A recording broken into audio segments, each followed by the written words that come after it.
Hello, and welcome to the Off-Meta Umineko Read-Along podcast, the weekly podcast where I guide my friends and first-time readers through my favorite story of all time, the highly acclaimed murder mystery visual novel Umineko When They Cry.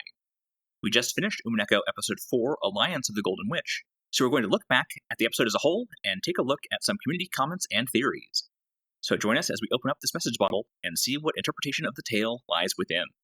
I'm Kyle J, and joining me on our one-way trip to Rokkenjiima, we have our readers, James Capelli, Ben, Hayley, and Becca. Welcome, y'all. So what did you think of Episode 4, Alliance of the Golden Witch? What a question. I don't know. I liked it, but the things I didn't like, but I couldn't verbalize what I liked and disliked about it either very easily. There were some high highs and some low lows, but overall, the highs outweighed the lows. I mean, you could say that about all four parts at this point. Yeah, I do think that it overall pushed the story in a good direction. Okay. And I'm happy with where it pushed it. One of the highest highs is that we're finally at the answers arc now.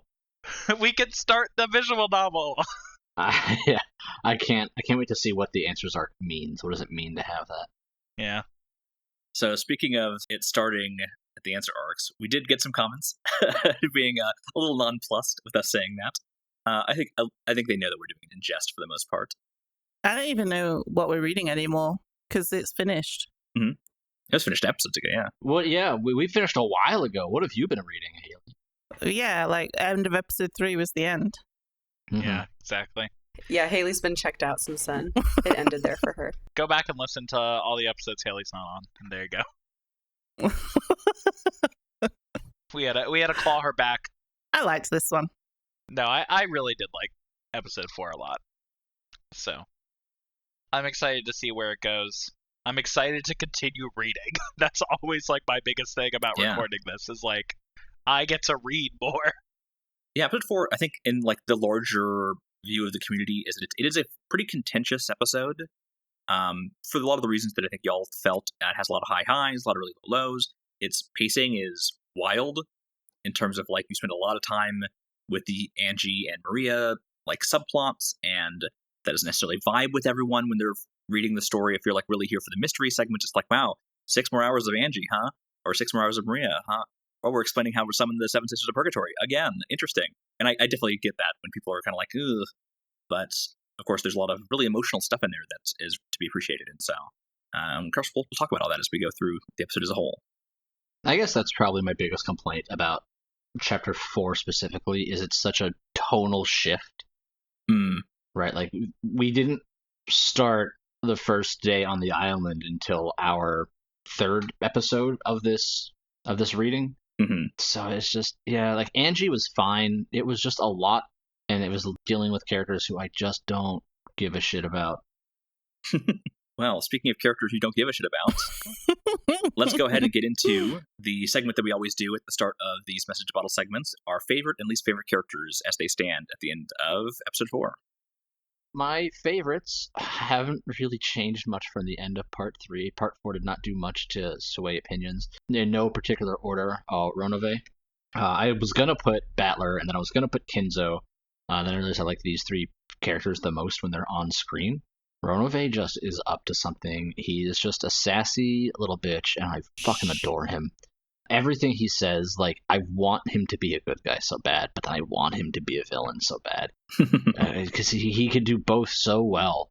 And I think he will be more forthcoming with answers than Genji. And I think they are like a split of the same person.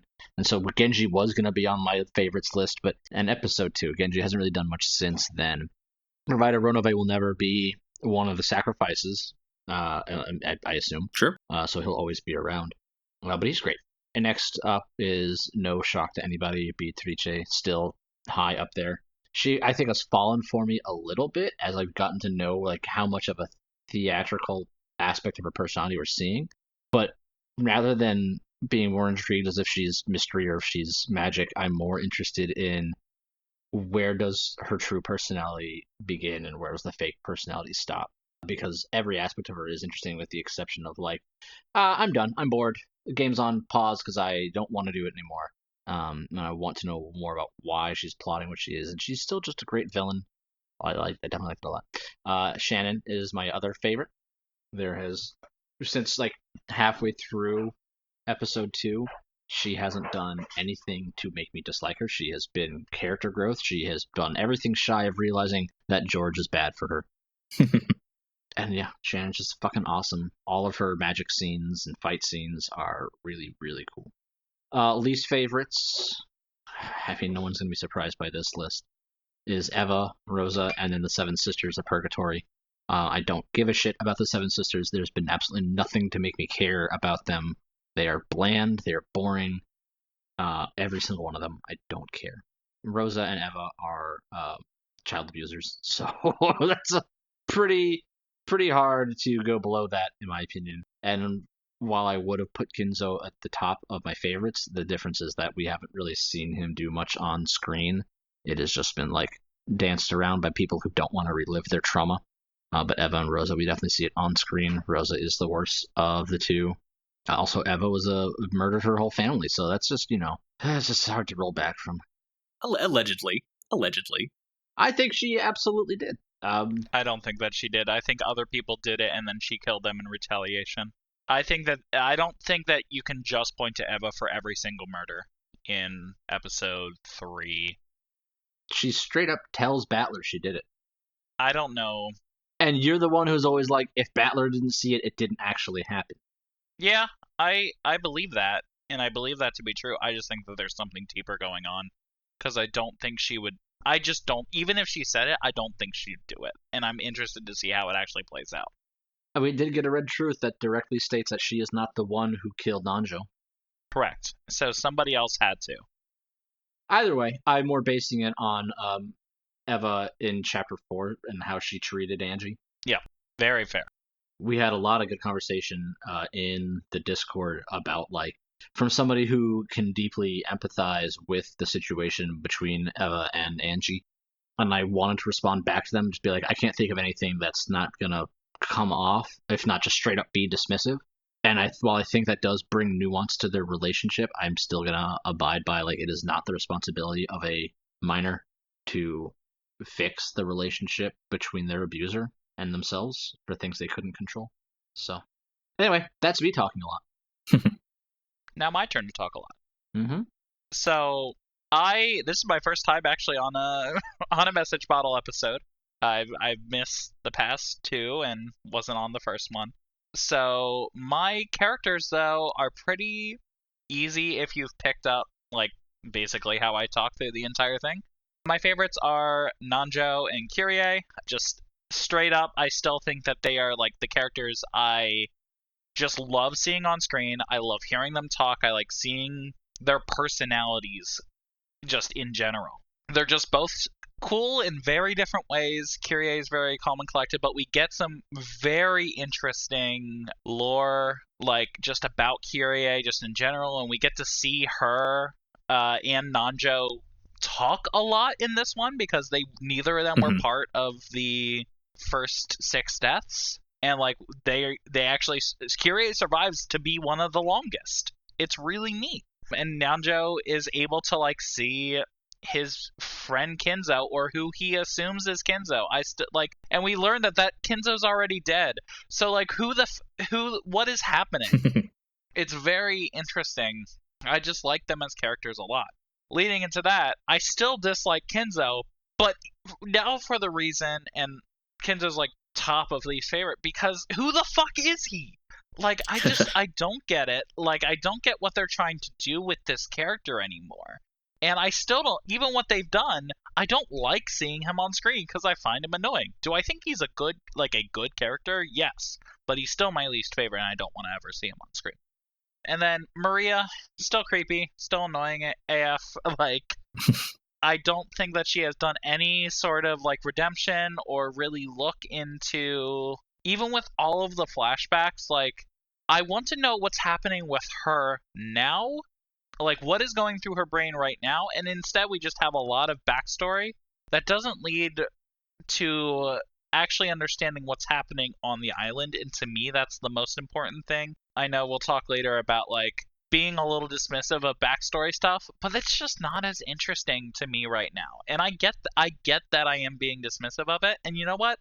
That's generally how I read books. Like, I don't care about backstory. I want the story to start, and then I learn from what happens there.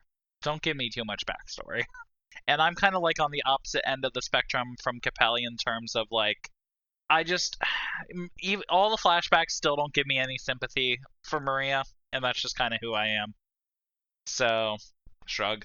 I also added my own like most improved and most degraded sections here. I think one of the most interesting characters that has popped up so far that got actual screen time in episode 4 was Kraus. For sure, yeah. And I want to know more about him. I think I had a super low opinion of him from the beginning. And even if his opinion's still like in the middle of my tiers of characters, it has definitely improved the most out of anyone. Meanwhile, I think Genji did absolutely jack shit. Yeah, being dead will do that to you. Yeah, but even like so, like it just in the past 2 episodes, it just has felt like he's just there and like will just go along with anything, and that's frustrating to me. He has this allure, this mystery behind him, and other characters do too. But other characters have done something with it, even if they were dead, like before they died. Mm-hmm. Like Genji has just sort of been like, "Oh, I'm there. I'm kind of around, and I help Kinzo no matter what, whoever the fuck Kinzo is."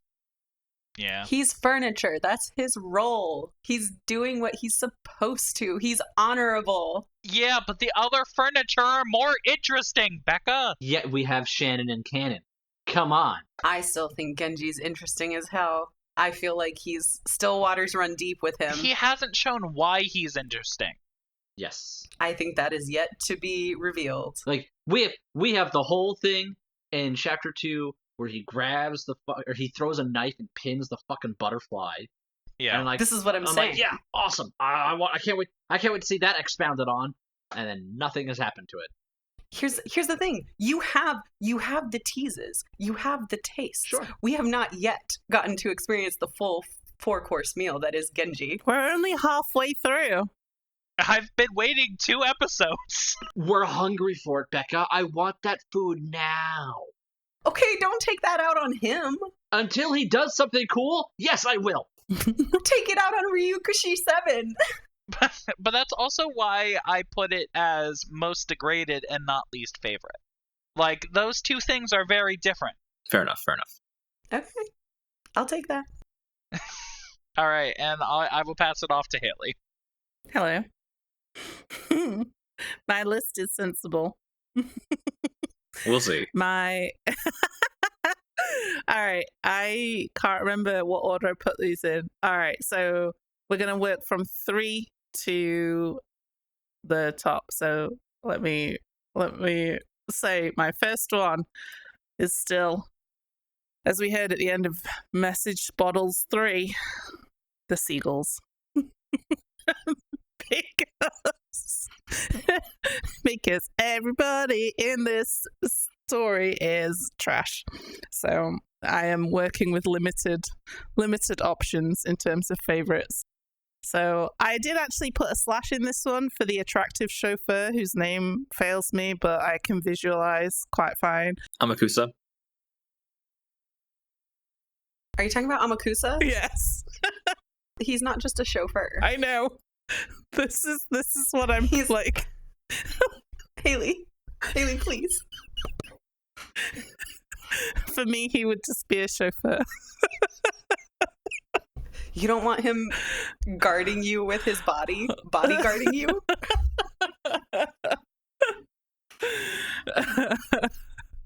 So, yes, the seagulls and or the attractive chauffeur take position number 3 for most favorites because everybody's trash.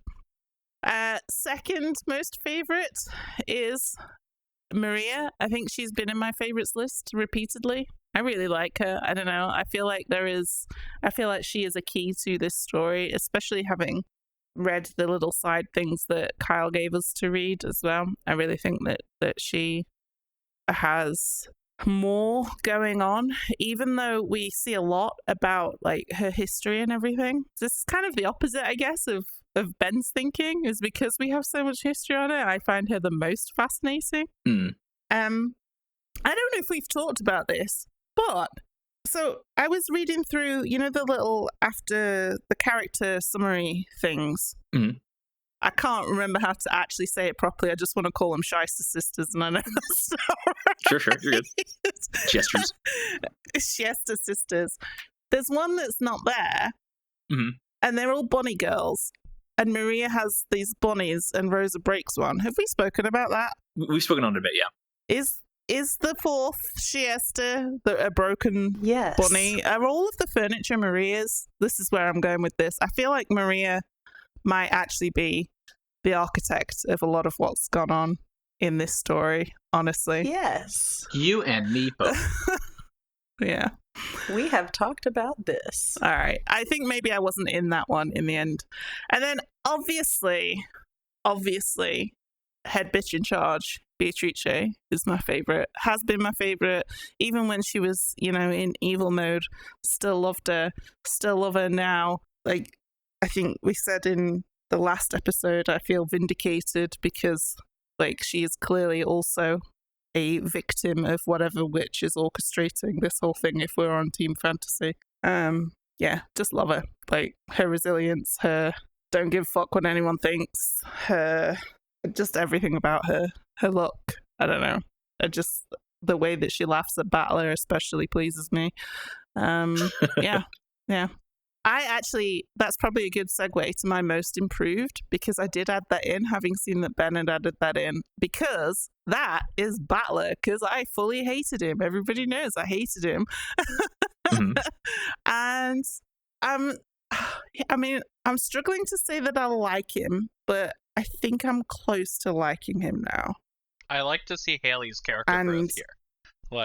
It's really been it's been a good arc for the podcasters here.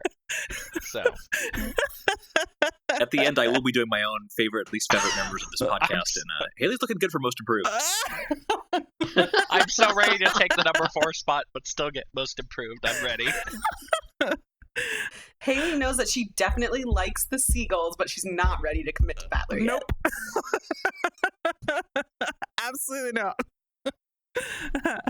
I can just see that he's gonna see some boobs, and I'm gonna lose all respect for him again. So God forbid a teenager sees some boobs. That's the line in the sand for Hayley. It's the reaction to the boobs that's the problem. It's not it's the imposing that reaction on other people that is the problem. It's not even just a reaction to boobs.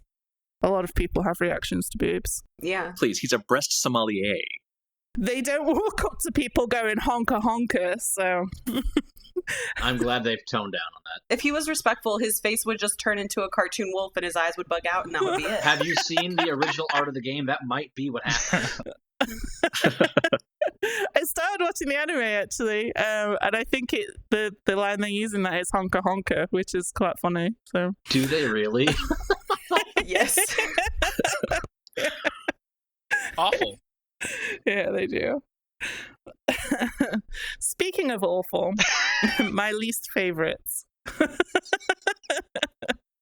I'm good at this. I'm a professional.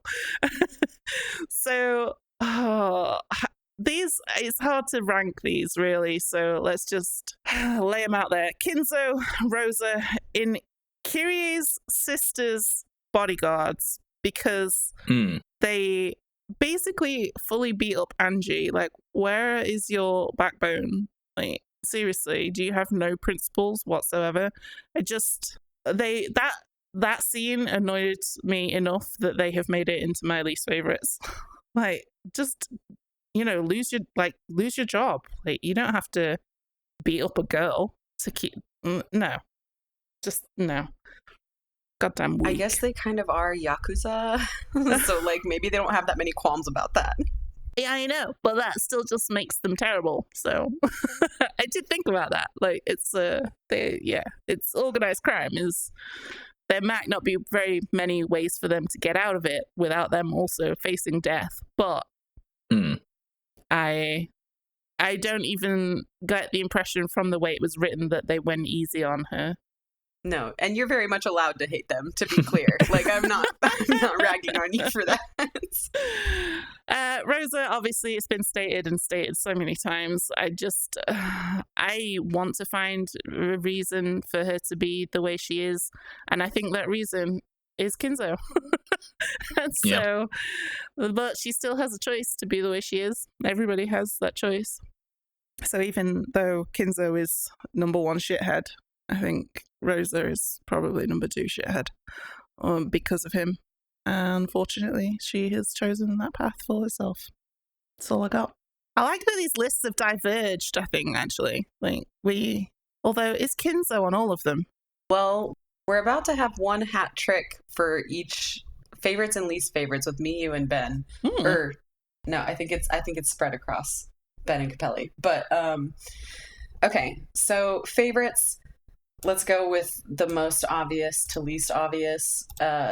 Beatrice, you know what? She's here. She's doing her witch thing. She's amazing. She's going through it constantly and yet still soldiering on.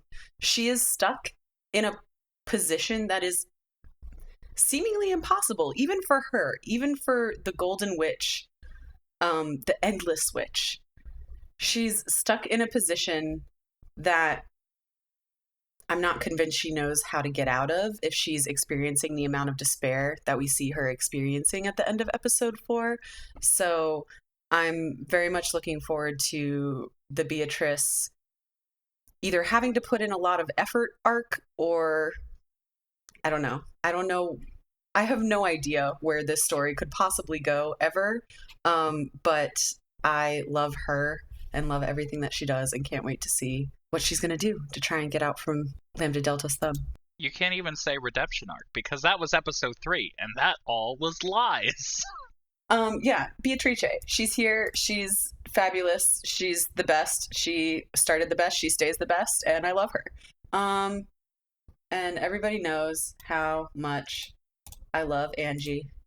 I have a thing for tragic characters, and I think Angie being a tragic hero where she shows up, she has experienced nothing but sorrow and pain for her entire life, and yet manages to be this like beacon of motivation and hope for her brother who doesn't even know who she is.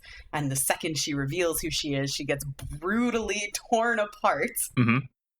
And just to give him a fighting chance, which I think is I love tragedy and I love determination, and she embodies so much of that. And I also just think she's a badass. I love Angie, even if some of her storyline got really boring for everybody on this podcast.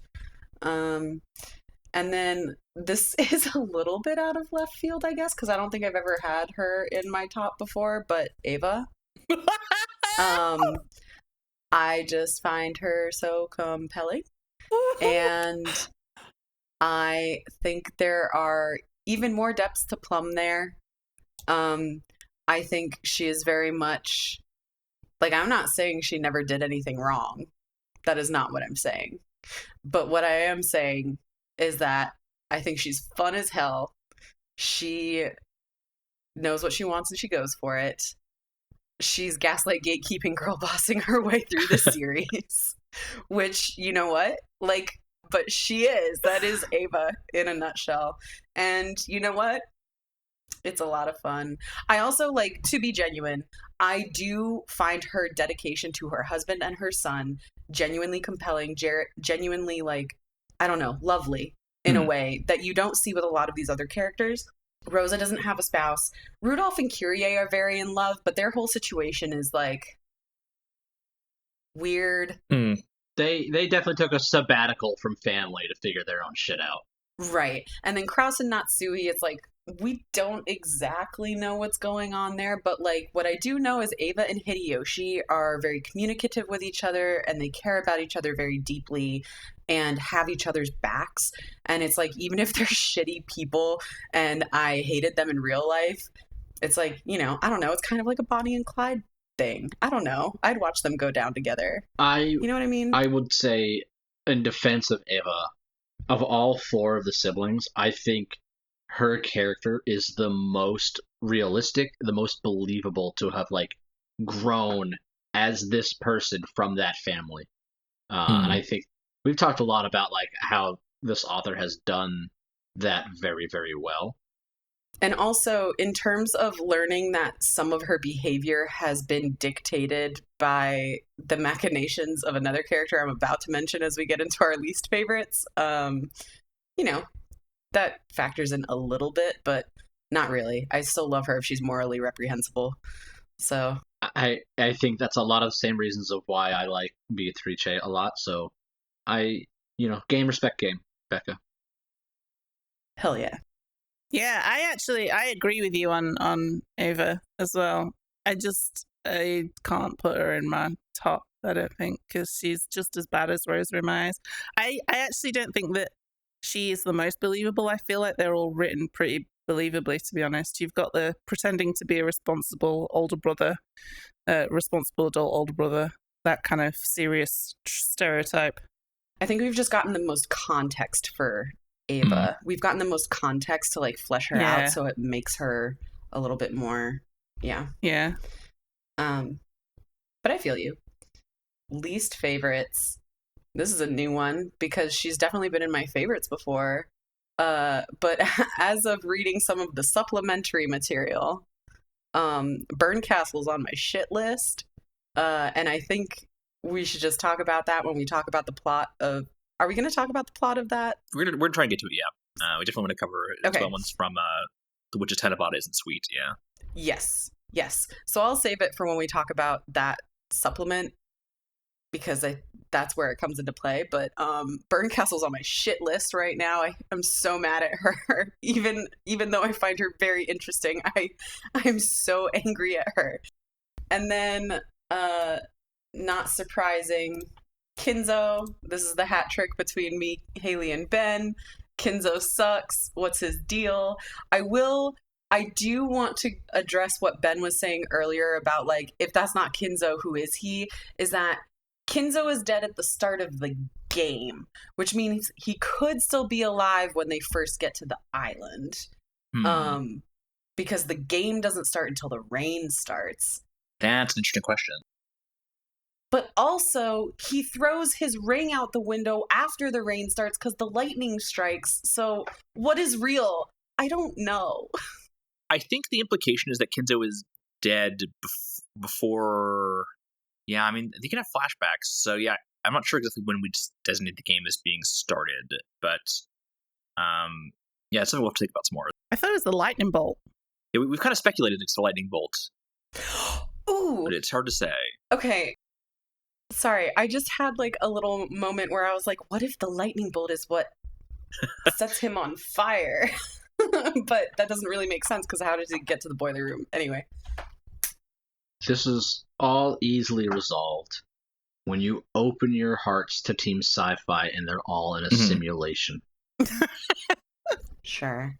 Anyway, moving on. Last one is Kraus. Just because, like... In all honesty, I really like all of these characters. I think that the writing has done such a good job of making all of them at least a little bit interesting. And so there's nobody, like, when I search for least favorites, I've said this before in previous message bottles, like, when I think about least favorites, nobody really comes to the forefront of my mind because I'm like, yeah, maybe I don't like that person, but I still like reading about them because what they do is interesting and the choices they make are interesting. Kraus is still one of those people where it's like, you could have potential, and I did enjoy the bit of development we got where we see him really starting to care about Jessica in this episode, but ultimately he doesn't do a whole lot besides, like, you know, die for his daughter, which is cool. But also, like, I don't know, I need a little bit more to hold on to there to, like, really dig into him and find him interesting. So I look forward to that happening because I'm assuming it's going to. We still have a lot of this to read left, but we just haven't gotten there yet. Sorry, single-handedly taking out a goat is not good enough for you, but okay. His boxing prowess. Single-handedly taking out a goat with a bunch of very specific buffs aided by his party and with his enemy debuffed by his own stupid mistakes. Hey, we count those. No, we can count it. That's fine. You know what? It was impressive. It wasn't enough to bump him out of last place, I guess, out of everybody else, because everybody else is a little bit higher.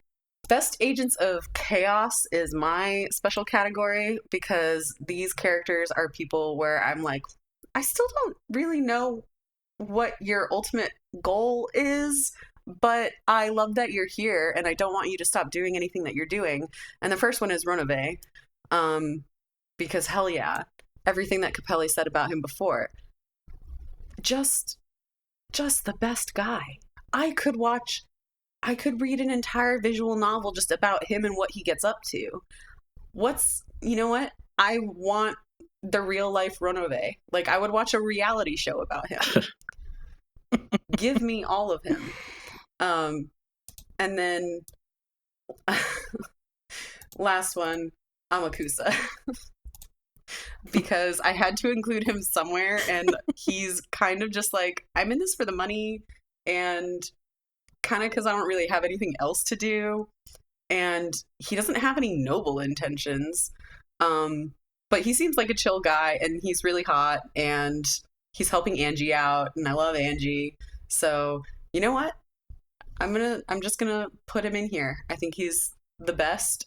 Even if we get no more of him, I think that would be a tragedy, and I hope we do, but even if we get no more of him, he certainly made an impression. And he's always gonna be just like rattling around in my brain. I do think he's the best chauffeur that we've seen so far. But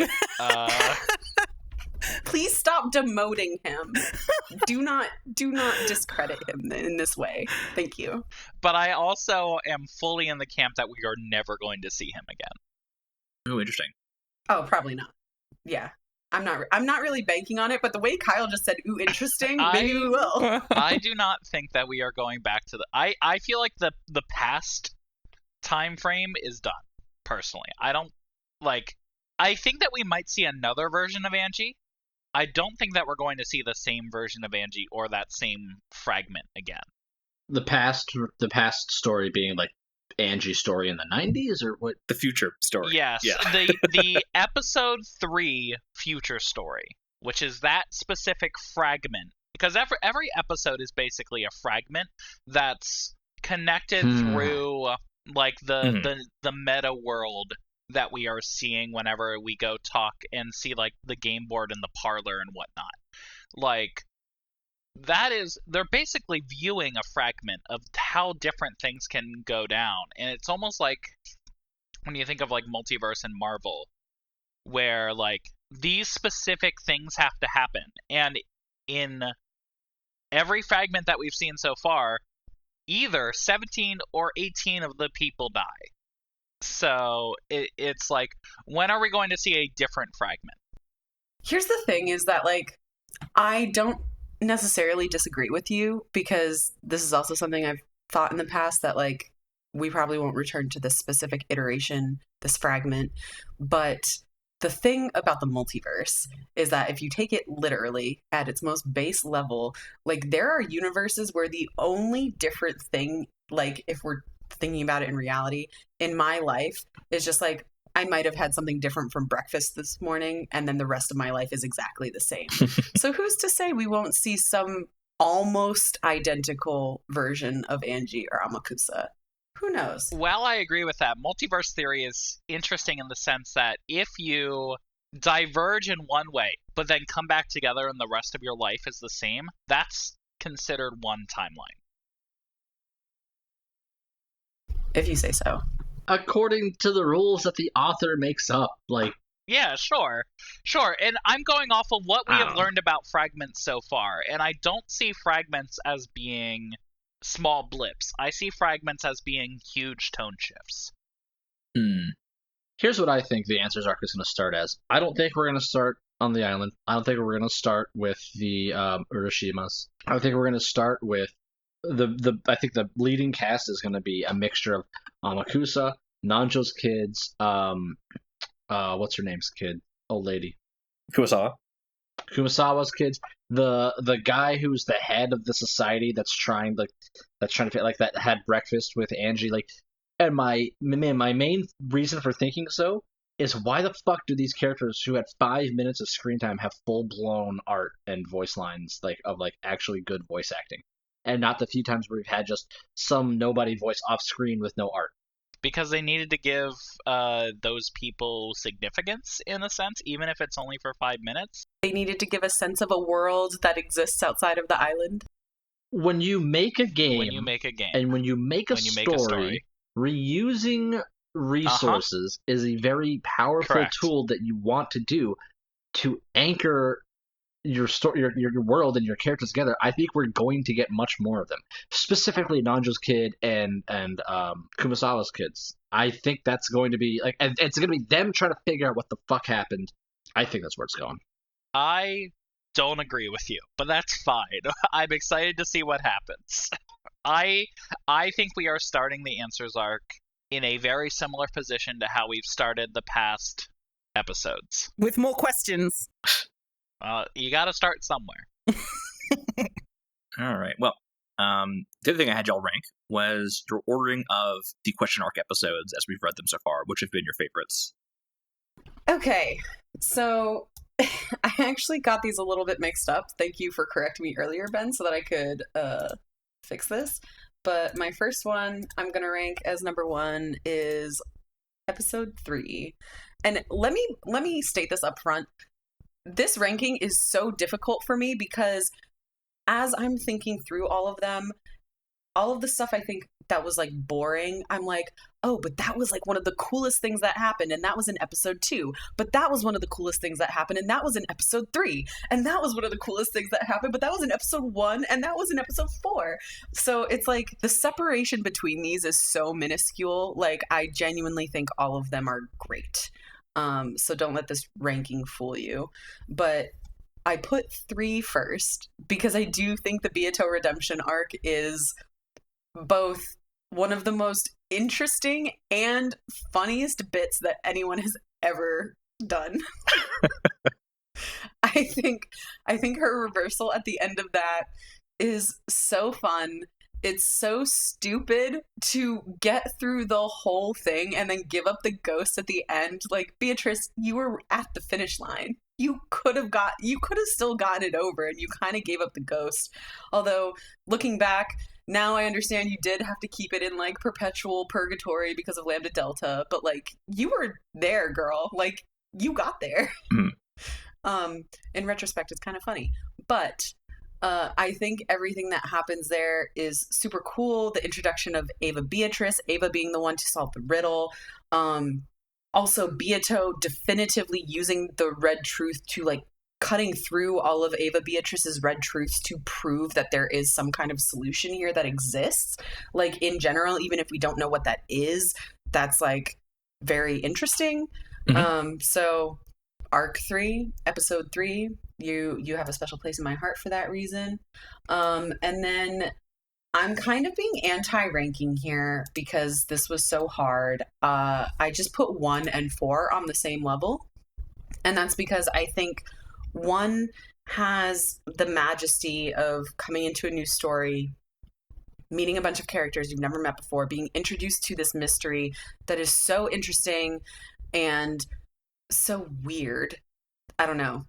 It takes a lot of skill to pull off setting up something that is so convoluted and specific from the get-go, and to have it be as compelling as it is, to have all of the characters be as distinct and fleshed out and feel as real as they do. That episode 1 is very special. And then episode 4, while I know it was a bit of a slog at the beginning for a lot of people here and in general elsewhere, Angie, like, I love all of that backstory with Angie. It could have been presented differently, but I think she as a character is so interesting that her showing up really makes episode 4 worth it for me. And also the fact that you do get a lot of these other random characters that could be one-off throwaway characters like the stakes. You get enough characterization, in my opinion, to differentiate and give somewhat of a shit about them. I don't know. I just think it's fun. I think also in episode 4, you're at the point where you understand the mechanics of what's going on enough that the author can really kind of throw you in the deep end. And all of the stuff that's going on the island at that point is so interesting because you're like, Kenzo's still alive. He's locking people in a cage. Jessica is fighting Ronove and George is fighting Gop. And what the fuck is going on here? Like, it really ups the ante in such a compelling way that you're like, where the fuck could this possibly even go from here? Well, another entire half of this game, apparently. And then lastly, we have episode 2, which just like, this is literally only at the bottom because of literally just by process of elimination. This, you know what? Don't even consider mine a ranking. Like, yeah, just say I love all of it. But I put 2 last because I had no other choice. And honestly, I originally had 2 first because I thought that was the Beato redemption arc at first. But like, genuinely what is so amazing about it to me is that it's the first time that Battler has seen Beatrice face to face, and it's where they actually start playing the game. Because in episode 1, we don't meet Beatrice until the very end. She doesn't even show her face. We don't get any Battler and Beatrice interactions until episode 2, and that's when you're learning what this game is and getting barely just a little morsel of what's going on, which has ballooned out of control since then. So every episode of Questions Arc to me has something extremely special about it, and that's my rant. I love it. Good rant. Good rant. Don't agree. Actually, I do agree on one point. On episode 2 being at the bottom of my list by process of elimination. But if I actually think about it as you were speaking there, I was thinking, like, why is it by process of elimination? And I think it's because we get a lot of game mechanics in it, and I just didn't care about any of that. Like, we are introduced to the Red Truths and, you know, Battler meeting Beatrice in the metaverse, and I'm like, it's just meh. I want the rest of the story.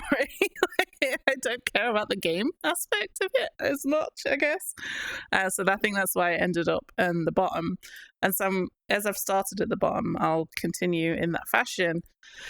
And I actually had episode 3 as my second to last because while I enjoyed parts of it, I think there was a lot of red in that and a lot of Battler being annoying in episode 3 that I think really got to me and didn't love as much. So while you've gone through like, these are the reasons I loved them all, I'm like, these are the reasons I do not. So sorry. One man's pleasure is another's poison. It's okay. Yeah. But my number 2 would be, and I actually really struggle with where to put these. So my number 2 I've actually put as episode 4, but part of me actually, maybe episode 4 has been my favorite because we have had a lot of story and not much game. No, I think it's episode 1 is definitely my favorite because again, it's all setting the stage, everybody's shiny and new. It drew me in, so it had to be the good one. Like, if I'd have had to start with episode 2, I wouldn't have stuck around, truthfully. Like, there was enough intrigue in episode 1 to keep me going. Like, there was enough interest in the characters. It was enough of a mystery. It was very epitaph heavy, which I really liked. Like, I was super into potentially being able to solve it. So episode 4 being in my second spot is largely because of all the stuff that both Becca has said is positives and Ben has said is negatives. Like, I agree with them fully in both. Like, I actually really like the backstory, but some parts of it felt like a slog and definitely felt like it needed to be presented differently. But I didn't mind it so much because I now know all the characters, and as I enjoy hating them all, equally. So it kind of bumps it further up the list because I know and love these people and my hatred of them. Yeah. So I've kind of wishy-washied my way through that. But favorite is 1, least favorite is 2, I think. Maybe. Sure. That's fair. I definitely have struggled with this as well. I'm just going to kind of reveal, because mine is very similar to Becca's, but for very different reason. I'm gonna talk about these in terms of themes, because I think that a lot of them do very different things with the story, but they all push the story along in a different way. But the theming is really what set them apart. I really liked the theming of the bait and switch from episode 3. I think that bringing in a new antagonist, falsely, getting Virgilia, who you think is going to be maybe a help and actually ends up being just also bad, kind of getting the background of Rosa and whatever Rosa said in terms of killing a version of Beatrice, like when she fell on the rocks and died, and then never talking about it again. Like, just a lot of desperate themes that I think are going to come together in big ways later makes 3 like super high on my mind in terms of themes. And just also you get to see a lot of the siblings talk, because basically episode 3 is where all of the servants plus Kinzo was killed as the first 6, and you get to see a little bit more of their dynamic, which I think is interesting. And also someone actually solves the epitaph, which is cool. Something that we kind of been waiting for 2, even though they won't tell us the fucking answer. Next is episode 1. I think that it was such a strong start to a story, and probably has some of my biggest like podcast memories, in the sense of like, I remember like reading an episode and going on to our group chat with Kyle and Capelli and being like, I just finished this and I really want to talk about it, and me getting out of bed, putting on clothes, and then recording a podcast about it. Like, I was just so in. I like it drew me in so fast, which a lot of stories don't. They did a great job setting the scene. I think it's probably the most neutral in terms of themes, where a lot of 2, 3, and 4 like will go up and down on like goriness or like love or hate or like child neglect and stuff like that.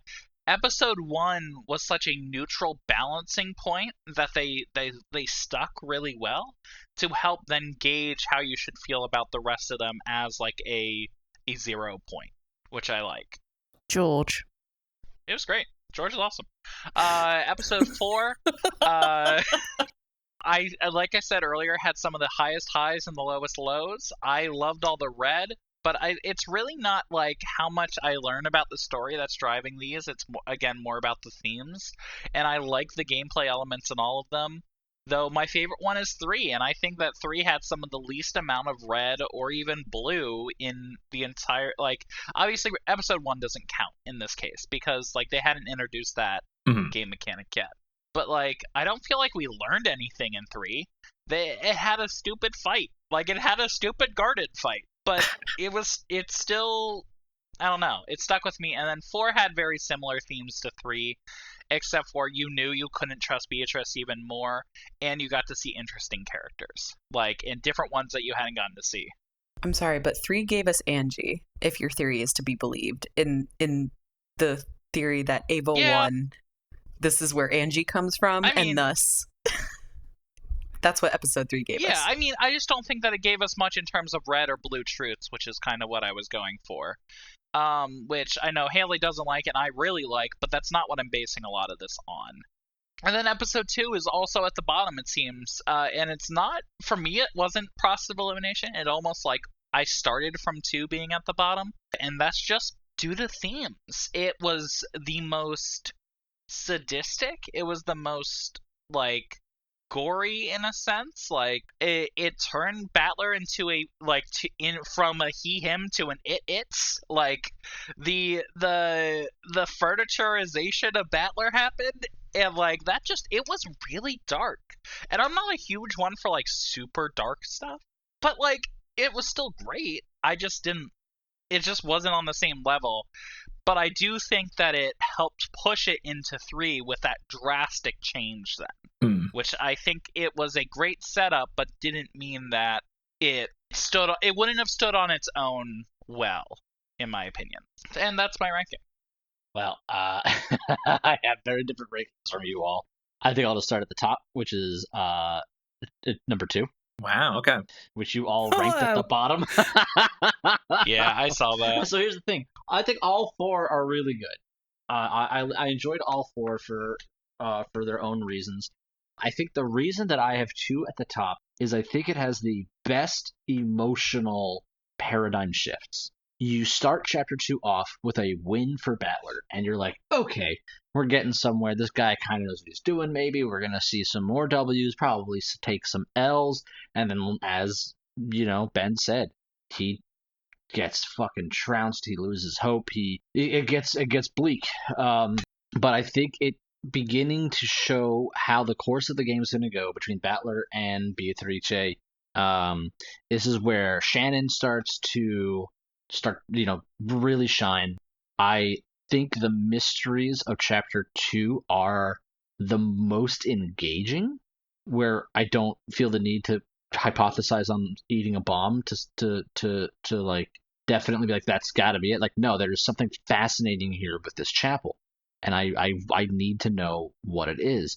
We start to show that there's a long con between Beatrice not disputing Battler's original win. Right then and there, you get Genji doing cool shit. You get fake cannon attacking everybody. We get the first really crazy magic fight scene. I just think chapter 2 did a lot really well. I think Rosa as the villain of the family just fits the most out of all of the main culprits that each chapter kind of presents. Okay.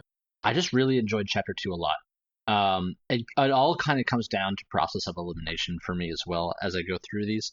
Second place for me is chapter 1. I really enjoyed chapter 1 in hindsight, the way it just introduces all the characters and how it introduces the mystery of everything as well. Beatrice, is she real? Is she not? She shows up at the very end. Who is this person? I really enjoy Natsui as the hero of the adults. The chapter starts and I'm like, Natsui is insufferable wine, but give that woman a shotgun and a child to protect, and I'm like, I will ride or die for this woman. I thought Hell yeah. she was fucking awesome. I loved everything about her side of the story, kind of even leading up to her death, where she's like, I have to stop this person to save these kids right now. We assume. I assume it was her motivation. I really liked everything that she had to offer then. Next up would be chapter 4 for me. I did really enjoy the end battle, even if it got a little nonsensical. I just enjoyed how that went back and forth. I kind of liked the mysteries here. I was happy to kind of sink my teeth into the red and the blue a little bit, even though I'm certain I can't solve it quite yet. I think the action sequences were probably the best in this chapter. You can't discount Krause doing a Dragon Ball Z reference against the giant goat man. There are definitely some things where I'm like, I don't know. I didn't love a lot of the Angie backstory stuff, but the stuff I did like, I think adds a lot to the story, such as seeing the family members of the people who die on the island, her whole mystery of what's going on, seeing a split of a storyline kind of go off, right? We don't know what happens after chapter 1, after chapter 2, what that universe did, except for the letter that was washed up at the end of chapter 1. So I like chapter 4 a lot for those reasons.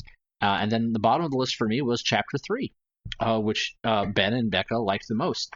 Before you go on to chapter 3, I just want to say, Kyle told me that nobody picked up on the Dragon Ball Z reference. Because I messaged Kyle being like, I hope somebody shouted about it being over 9,000.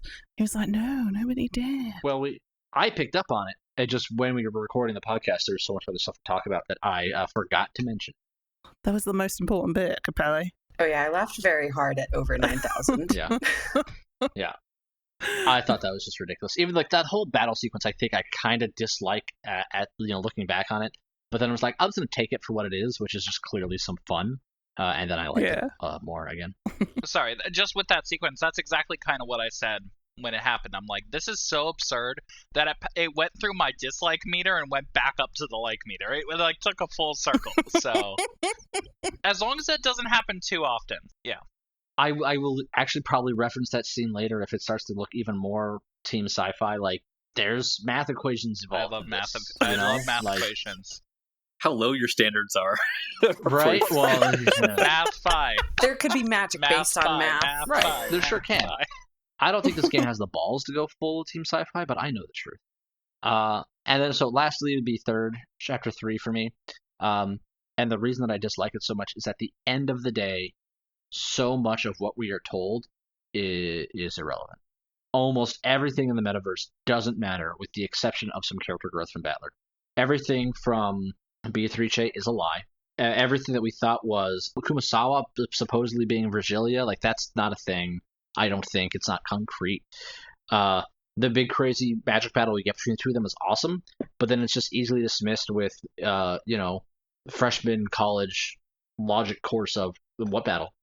Okay, thrilling stuff. It's just like, at the end of the day, like, was the rug getting pulled out under my feet, like, fun? Like, yes.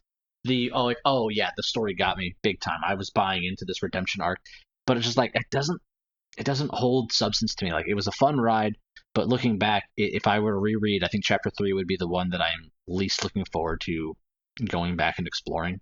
Interesting. Okay. Yeah. So that's my story, and I'm sticking to it. You speak in a lot of absolutes in a story that I think has proven a lot of our absolutes to be moot and or more like gray areas, but I don't begrudge it. At the end of the day, the story is not going to be absolute up until we pick the ending for ourselves, which I'm confident is how the story is going to end. Your called shot has been logged. Kyle will remember this.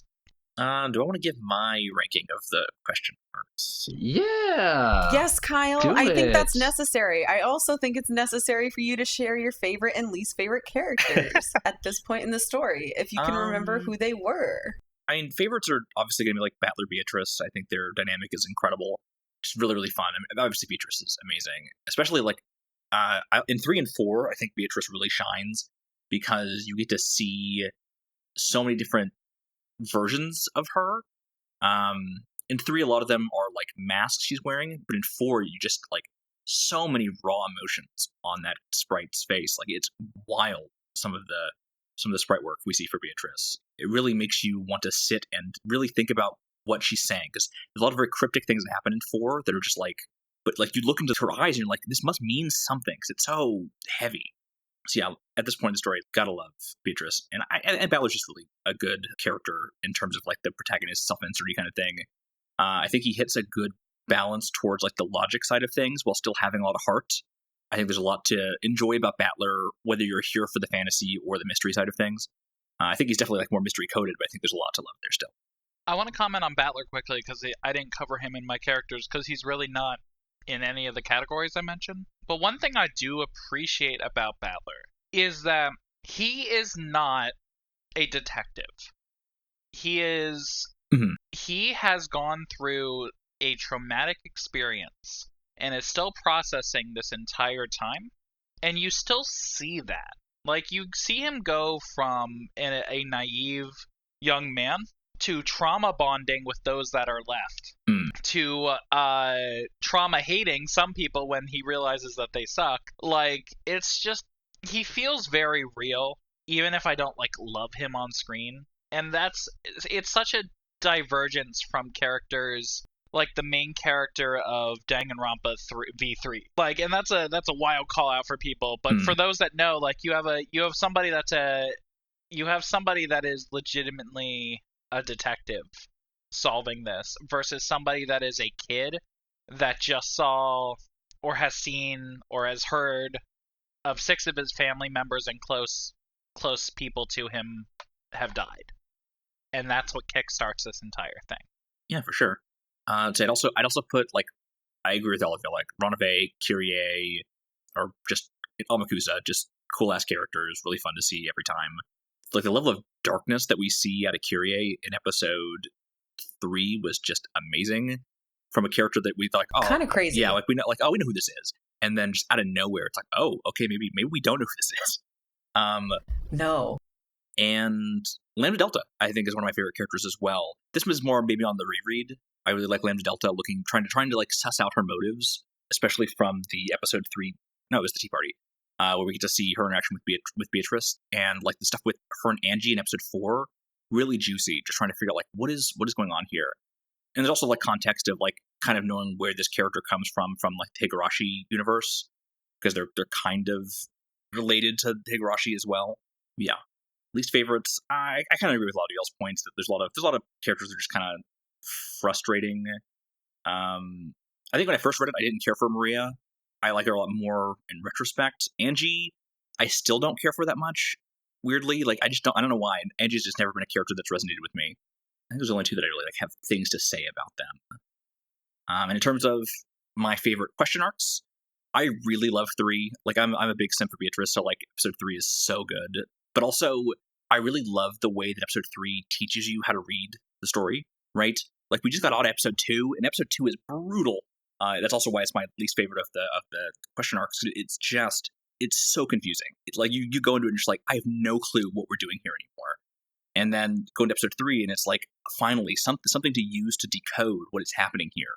We get the Schrodinger's cat box planar technique garbage, but I like the explanation is like you can see magic on screen and you don't have to just give up, right? Because that's a big problem that I had with 2. It's just like, man, I don't really know what we're doing here because like this is very clearly magic. Yeah, I agree with that. So going into 3 and being like the reminder's like you don't have to give up. Just think a bit about this, and so it's nice to have that confirmation. Because like when you go into a story, you don't really necessarily know that it's going to be something you can solve, right? Like so in 3 has a lot of that. And I think that's a lot of the reasons why there was feedback from 2 and they decided to redo it because it was just it's hard to not give up a bit from episode 2, and that's why I like Battler's like you really get that feeling from him that he's just like he's done, like he's not solving this. So big fan of episode 3. Episode 1 is of course a massive favorite of mine because it's just the start of it, the tone, the energy, it's so good. It's just like a classic murder mystery. It's just exquisite. Of course, it's really slow to start. I was going to say that as well. I love 1 because it feels like an actual murder mystery, and then you get to the end and you go, wait, what? And then you get to replay it in a very different way, crazy. Which is very cool. And that's why I really want to protect that experience. People like going into episode 1 and not knowing what the story is going to do is incredible. Like it's so cool to be like, oh, but what if there was fantasy here? Like it's really neat. And that's one of the things I think Umineko as a whole really does that I really love about it. It just hits these buttons about like, what is the difference between mystery and fantasy? Really, like, where do we draw that line? What makes a mystery work? And actually, that's kind of similar to the way it makes fantasy work in a way. And it's just like, when I first read it, it really just resonated in ways like I never thought about these things, but these are like all the kinds of things that I think I wanted to see talked about more. And so I think we're going to see a lot more of that going into Antarcts as well. So I'm looking forward to that. And then as the other ones, 4, when I first read it, so confusing. So there's so much silly stuff in 4 that I think I just kind of wrote it off. In retrospect, I like it a lot more. But it's tough. The pacing, the tone, it's a rough whiplash. And then you've got like the silly stuff. It's really hard to know what to do with episode 4, but there's so much in episode 4 that is important. And so I'm glad we've taken the time to kind of go through it and really think about it, because I think a lot of people on their first read kind of dismiss episode 4, and I think that's a disservice to it. And then 2, kind of by process of elimination, I just it's just so hard. It's so hard to understand what they're going for at that point in the story. But there's still a lot of really great stuff in it. Of course, the introduction to the Red Truth is iconic. There's so many great scenes in episode 2. So there's none of these that are bad. They're all just so different, right? I think it's one of the really cool things with Umineko's question arcs. It's like every episode we're like, this is completely different than the previous one. And the next one, this is completely different than the previous one. They're all good in their own ways, and they appeal to very different reading styles too. Like you can have people who are like super here for the mystery, and there's so much juicy technical stuff to get into. But there's also so many juicy thematic things to read into, and character studies, and like the ambiance is impeccable. Like there's just so much to really enjoy with the story. So. Yeah, I think we are 4 very different people. 5, including Kyle. We're all 5 very different people with very different tastes, and yeah, we're all enjoying it. Even me, who shits on it constantly, I am actually enjoying it. I will say, I do think it is funny to see 2 as process of elimination at the bottom of your list as well, because it's like it's like a necessary stage of progression for the story in for terms sure. of like introducing you to new things and like evolving what's happening. But ultimately, everything going on everywhere else is so much more interesting. From the mundane deaths of episode 1 to the crazy deaths of episode 2, it really does show the range in which this story is willing to operate, which I really like about episode 2. All right, we got through the prologue of this episode. Woohoo! Yeah. That's always the longest part, because there's always so much to talk about, right? Like, that's really, we need to get out and just talk about everything about the whole episode, so. Kyle J, which of editing here. The conversation about favorite characters went on a bit too long, so we're going to skip having the readers react to the plot summary, but I'm going to go ahead and go through it now for y'all at home, and of course, if you want to skip to the part where they're back and responding to things, you can go ahead and use the chapters below to skip ahead to wherever you need to. Episode 4 is an episode of extremes. It has some of the most thematic and emotional character building, as well as some of the most technical mystery solving we've seen up to this point. We had an incredible reveal at the end of the episode that Kinzo's been dead at the beginning of all games, which forces us to recontextualize a lot of the events of not just this game, but all previous games. We also learn a great deal about how magic works through Maria and Angie, although how much that applies to Beatrice and her magic is still unknown. But according to Angie, it is made up of love, sadness, and anger. All things worth keeping in mind as we take a look back at the events of Episode 4, Alliance of the Golden Witch. Episode 4 begins with Angie, having joined the game at the end of Episode 3, attempting to intervene at the Nijima airport to stop her family from going to Rokkenjiima. However, as Bernkastel informs her, she was not there that day, and thus can't actually affect anything. Ronove trolls Beatrice by convincing her to try and cheer Battler up, whom he claims is still devastated from her betrayal in the last game. However, Battler is in fine spirits, but is now determined to never confuse her for an ally ever again. With the game about to begin, Beatrice brings in Angie, now going as Gretel, as Lambdadelta has put a rule in place preventing her from sharing her true identity with Battler.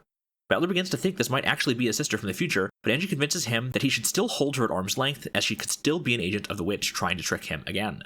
We then see some of Angie's past, although future relative to 2 days on Rokkenjiima. After everyone but Eva died in the mysterious Rokkenjiima incident, Eva inherited the Ushimiya family headship and wealth and adopted Angie. However, their relationship quickly soured and Eva became quite abusive to Angie. At the point we see now, Angie has been sent to St. Lucia Academy, an elite private all-girls boarding school which has become sort of a prison to Angie. There, as a result of Eva's meddling and her own antisocial behaviors, Angie has no friends, except for the spirit of Maria, whom she can summon by reading Maria's diary. Through said diary, we're able to experience many events from Maria's past, such as when she received her best friend, the lion-stuffed animal Sakataro, from Rosa for her birthday. However, Maria's memories are not all happy. With Rosa so busy from work, Maria is often left home alone to take care of herself. While having Sakataro helps her remain positive, Angie, looking back on the events described, can't help but find it all incredibly sad, despite the spirit Maria's protestations. We also get several scenes in the Angie future timeline after the point where she somehow survived jumping off the roof of the hospital at the end of Episode 3. Angie goes to visit Okanogi, the current president of the Ushimiya group, after Eva had passed away. Having been fairly close to Eva, he believes that Eva couldn't have anything to do with the deaths of the rest of the Ushimiya family. However, because Angie has no love for Eva, she cannot even imagine a world where she isn't the culprit, despite what the evidence might have to say. Without love, it cannot be seen. Angie's aunt, Sumidera Kasumi, is on the way to kidnap Angie so she can control the vast fortune Angie has just inherited. Angie escapes just in time thanks to the assistance of fan favorite Amakusa, a mercenary Okanogi hired to serve as her bodyguard and driver while she seeks her answers and closure. Back on the game board, the adult siblings have met in the parlor to discuss the inheritance, and Kyrie managed to corner Kraus by implying that Kinzo is already dead, something we now know to be true. In the meta world, Battler attempts to get Beatrice to confirm this in red, but she refuses, no longer willing to give him answers he seeks now that he has learned how to play this game properly. Angie does, however, manage to negotiate an additional new rule, the Blue Truth. Statements that explain a mystery through only humans and thus serve to disprove the existence of the involvement of magic can be given in blue, and the witch side must invalidate them with red by the end of the game. Finally, the game of Umineko has proper rules. Battler then gives his now debunked 18th person X theory in blue. Kyrie and the other siblings attempt to blackmail Kraus for covering up Kinzo's death and the embezzlement of his funds, but Kraus simply says that he will attempt to convince Kinzo to meet with them after dinner and avail them of their suspicions. We then see a scene in Kinzo's study where supposedly Kraus and Natsuhi are attempting to convince Kinzo to come to the family conference. Later, when Rosa remembers that she has a child, she collects Maria from the rose garden and brings her inside to dry off. When Rosa and Maria are shown to be happily palling around together as mother and daughter, Angie leaves the game in anger. Angie summons Spirit Maria and says that having read between the lines of Maria's diary, there is no way she can believe that Maria was happy. We see another of Maria's memories, where she's left alone overnight and is only able to keep from crying because of Sakataro. When Rosa finally returns the next day, Maria accidentally picks up a receipt from Rosa's coat that implies that she was really on vacation and not working, causing Rosa to snap at her. While they do then reconcile, with Rosa crying and apologizing to Maria, Angie is unable to handle just how painful Maria's happiness is. Maria explains that she's able to remain happy because of her magic, and we see another scene from Maria's past where she meets Beatrice and introduces her to Sakataro. Beatrice is amazed by Maria's magic of creation and dubs her the Apprentice Witch of Origins, as well as granting Sakataro a humanoid form as a gift. This alliance of witches, of which Angie was once a part, is called Mariage Sorcier.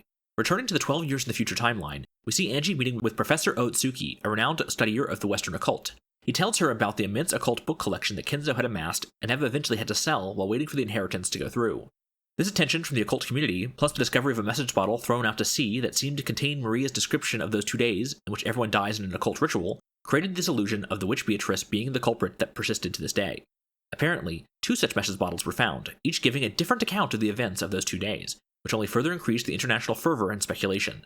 Comparing Professor Otsuki's memories of the handwriting with that of Beatrice's from Maria's diary, Angie confirms that it was she who penned these message bottles under Maria's name. Later that evening, Angie talks with Spirit Maria about how she had previously learned Maria's magic of origins back when she was a member of Mariage Sorcier. Wanting to try summoning again, Maria walks Angie through the process of summoning Mammon of the Seven Sisters of Purgatory. Mammon is still angry about how, as we later learn, Angie had denied their existences and banished them when they couldn't kill her bullies for her. As Angie passes out from the exertion of trying to summon all 7 sisters, she recalls the time when she had originally learned how to summon from Spirit Maria during her days at St. Lucia Academy. We see how Angie had managed to summon Mammon and keep her with her at all times as a friend, though of course her real goal is to eventually become a Witch of Resurrections and be able to summon her entire family. Suddenly finding herself back in the Witch's game after having stepped away, the Mammon of this timeline comes to talk to her. However, they are interrupted by the arrival of Lady Lambdadelta, who tells Angie that Bernkastel is tricking her by letting her believe that if she wins, this Angie will have her family returned to her. No, even if she wins, this piece Angie will just be discarded like all the other game pieces. Angie's only good outcome, Lambda says, is for her to ally with Lambda to keep the game going forever, so at least then she can spend eternity by her brother's side. We then return to Angie's time at St. Lucia Academy. Having become much more adept at summoning, Angie is now able to summon all 7 Sisters of Purgatory to play around with. However, this causes her to neglect her studies and perform poorly on a test, bringing down her class's average score. As a result of the students' collective responsibility style, her classmates aggressively ramp up their bullying of her under the guise of tutoring her. They force her to attend long special study sessions outside of class where they bully her into writing and then reading aloud a letter denigrating herself. Angie tries to escape into the world of magic, but the girls continue to assault her and imply that she should kill herself so as not to be a burden on everyone else. Finally, at a breaking point, Angie orders the 7 Sisters of Purgatory to kill them all. However, they say that they are unable to do so unless she was willing and capable of killing them all herself. Convinced they are all delusions, she denies their existences and destroys them. Convinced that even Maria and Sakataro are delusions, Angie turns on them as well. This reminds Angie of the time when, as children, Maria had first invited Angie to her world of witches and introduced her to Sakataro. Then, in her innocent cruelty, Angie had denied Sakataro's existence and Maria's magic to her face, an event that, Angie suspects, may have been the beginning of Maria's descent into hatred. Finally free of her delusions, Angie vows to never again seek solace from daydreams. We then return to the time of Maria's diary just after her fight with the 6-year-old Angie. Having returned home, Maria takes solace in her many imaginary friends. One night, on the way home from the convenience store she often frequents to get food when Rosa is working overnight, Maria loses her house key and has to be taken to the police station. There they attempt to contact Rosa and discover that she's actually on vacation right now. When Rosa does finally return, she's confronted by a welfare officer for abandoning her child like this. Rosa flies into a rage and assaults the welfare officer before turning on Maria. Seeing how she plays with Sakataro as emblematic of her inability to be normal and make friends, Rosa tears Sakataro apart. Maria then cries to Beatrice, begging for her to revive Sakataro, but Beatrice is unable to do so. In order to prevent Maria's grief from tearing her apart, Beatrice then begins teaching Maria dark magic to help her take revenge. Awakening on the boat headed to Najima, Angie talks to Amakusa about self-satisfaction and the purpose of life. Angie summons the 7 Sisters of Purgatory and Sakataro and apologizes to all of them. Angie decides that the purpose of this journey is no longer to discover the truth of what happened on that day on Rokkenjiima, but to apologize to Maria to help her heal the wound in her heart. While she personally may not believe in magic, she will no longer deny that magic exists to those who believe.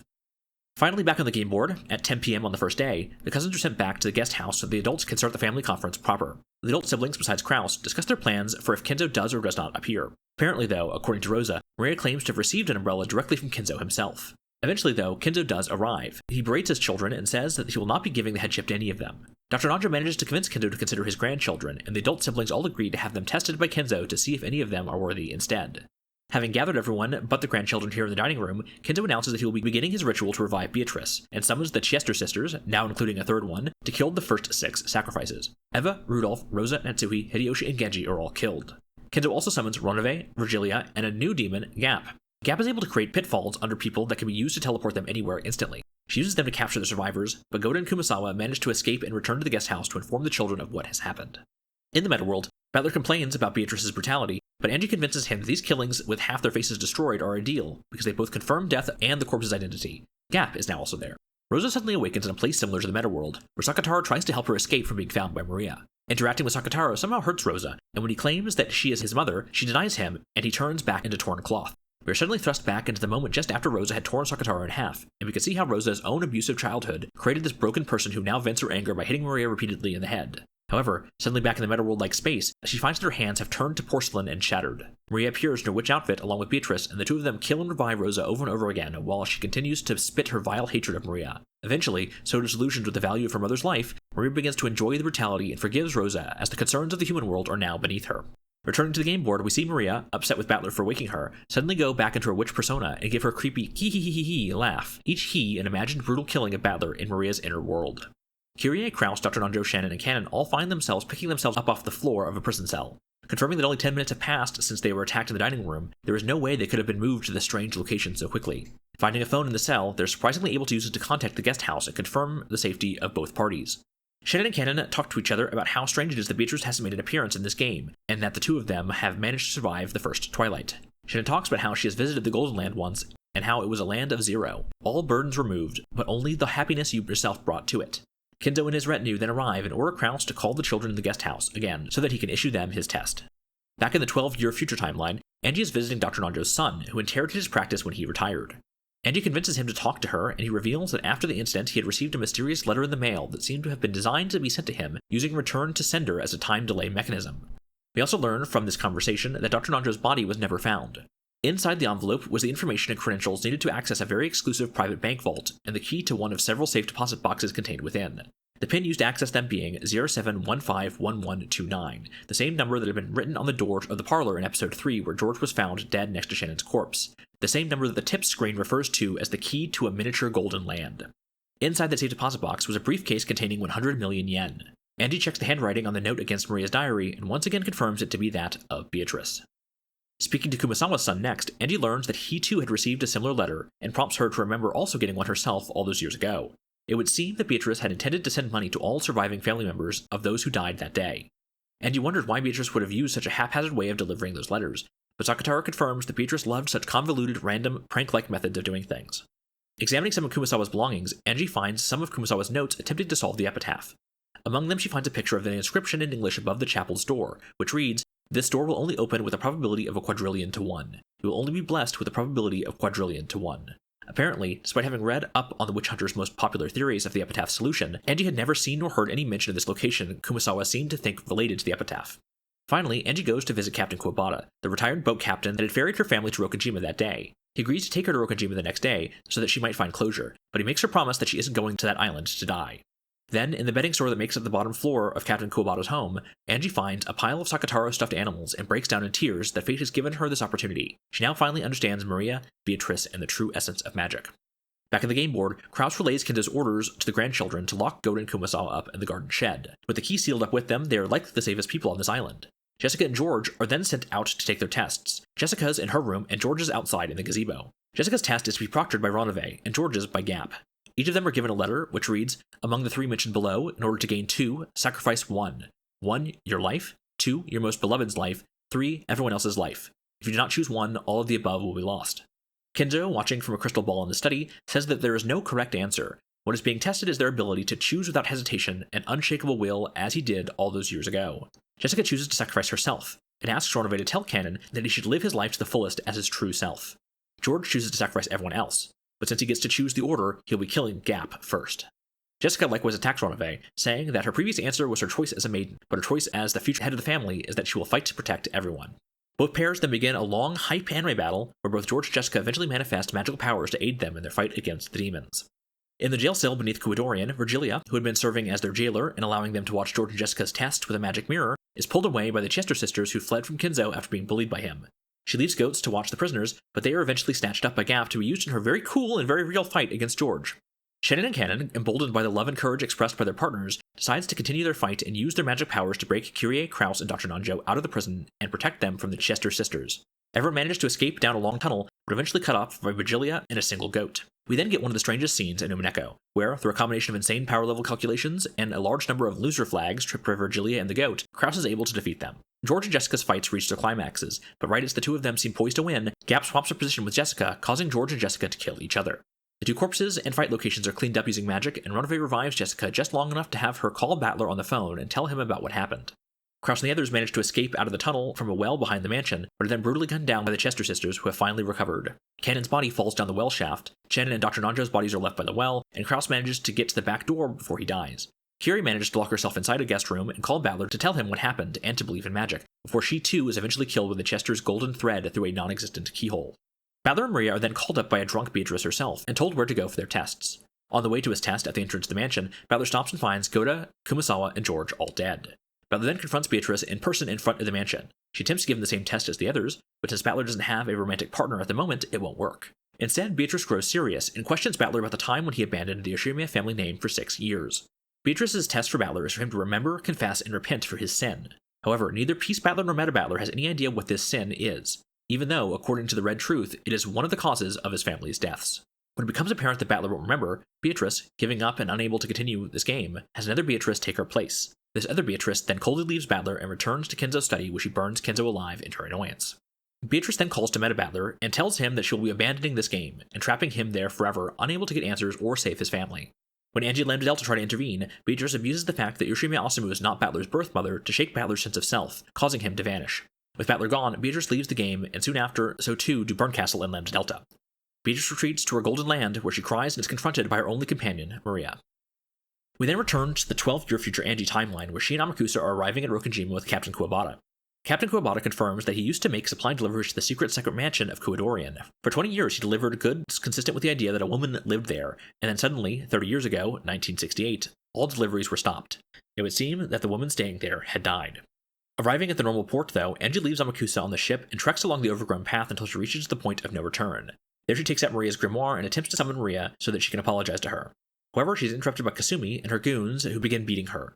Kasumi is still bitter that Curie had gone and gotten pregnant and then married to Rudolph, forcing her to inherit the strict lifestyle of the Sumidera family and giving up her own love. As Kasumi begins belittling and desecrating Maria's grimoire, Angie begins to be able to see the spirit of Eva Beatrice, the Black Witch, possessing her. While black magic can only ease one's suffering by pushing it onto others, Maria's white magic was able to exorcise that pain and end the chain of suffering. Then, despite all the anti-magic toxins surrounding her, Angie summons the 7 Sisters of Purgatory to make quick work of Kasumi's men. Angie tries one last time to convince Kasumi to let go of her hatred, but Memon is forced to kill her when she is unable to, and continues to try and kill Angie. Then, however, Eva Beatrice transforms into Eva herself, with a gun. And despite Eva's claims that Angie won't be able to summon the 7 Sisters again, Angie does so, and destroys Eva. As darkness falls over the island, Angie suddenly finds herself back on the roof of the hospital with Bernkastel. Now that Angie finally understands magic, she is ready to take on Beatrice. However, now that she does understand that magic is made up of love, sadness, and anger, she wishes she didn't have to destroy Beatrice's world to save her family. Angie then breaks into Beatrice's golden land, determined to make Maria leave and thus leave Beatrice without the required partner to make a universe with. Angie tells Maria that Beatrice is a fake witch because she is unable to revive Sakataro, and if Angie is able to do so for her, Maria must leave this place. Beatrice begs Maria not to accept, but Maria agrees. Then, to Beatrice's surprise and despair, Angie summons Sakataro. Beatrice realizes what this must mean for Rosa and Maria, and chooses to concede to maintain Maria's happiness. Maria then leaves, and the Golden Land is destroyed. Beatrice finds herself back in the witch's smoking room, and is forced to retake her seat at the game board, Lambdadelta chaining her foot to the chair for good measure. Bernkastel resummons Battler, whose spirit is still lost, unsure of who he really is, having defined so much of his life by his relationship to his mother. Angie resolves the blue truth that Beatrice had been disingenuously using to disqualify Battler from the game, but even then, Battler is too tired of being tricked and abused to keep fighting. Angie is forced to break the rule preventing her from sharing her identity, so Battler can understand what is truly at stake in this fight. Seeing the sad and lonely life that Angie has and will lead, Battler's spirit is finally returned to him. However, Angie has been torn to minced meat for breaking the rules. Beatrice uses his sister's death to goad Battler, and having given up on her own chances of victory, begs Battler to kill her. The game resumes its final day, October 5th, where we find Battler alone, having been unable to find another living person all day. After Battler's test, Beatrice had told him that Maria was in the chapel, and then left. However, arriving there, Battler found nothing but a set of master keys, which he was then able to use to unlock the mansion. There he began to unsuccessfully search for the culprit all night until dawn. The next day, with still no sign of anyone else alive, not even the culprit, he decided to play detective and investigate each of the scenes. In the dining room, he finds no sign of these supposed pitfalls, but he does find Maria's corpse, apparently killed by poison, and her body posed respectably post-mortem. George's body, he had found last night, seemingly shot in the head with a gun. Just as his body was found as Jessica had said it would be in her mysterious post-death phone call, Battler suspects that she was initially injured and survived, but the culprit later returned to finish the job. However, that still didn't explain how Jessica knew how her body would be found in death, or how George, who had left after her, was already dead. Curie's body was found in a guest room next to the phone with signs of something attacking her on the floor around her. Although how a golden thread could have attacked her through the keyhole when the room didn't even have one, Battler wasn't sure. While it seems likely she was killed with a gun, a stake had been placed in the wound after death. Having spent the whole day with nothing magical happening, Battler was starting to doubt the claims of witches and demons that had seemed so much more convincing the night before. But if those things didn't actually happen, why was everyone sharing the same consistent series of magical events?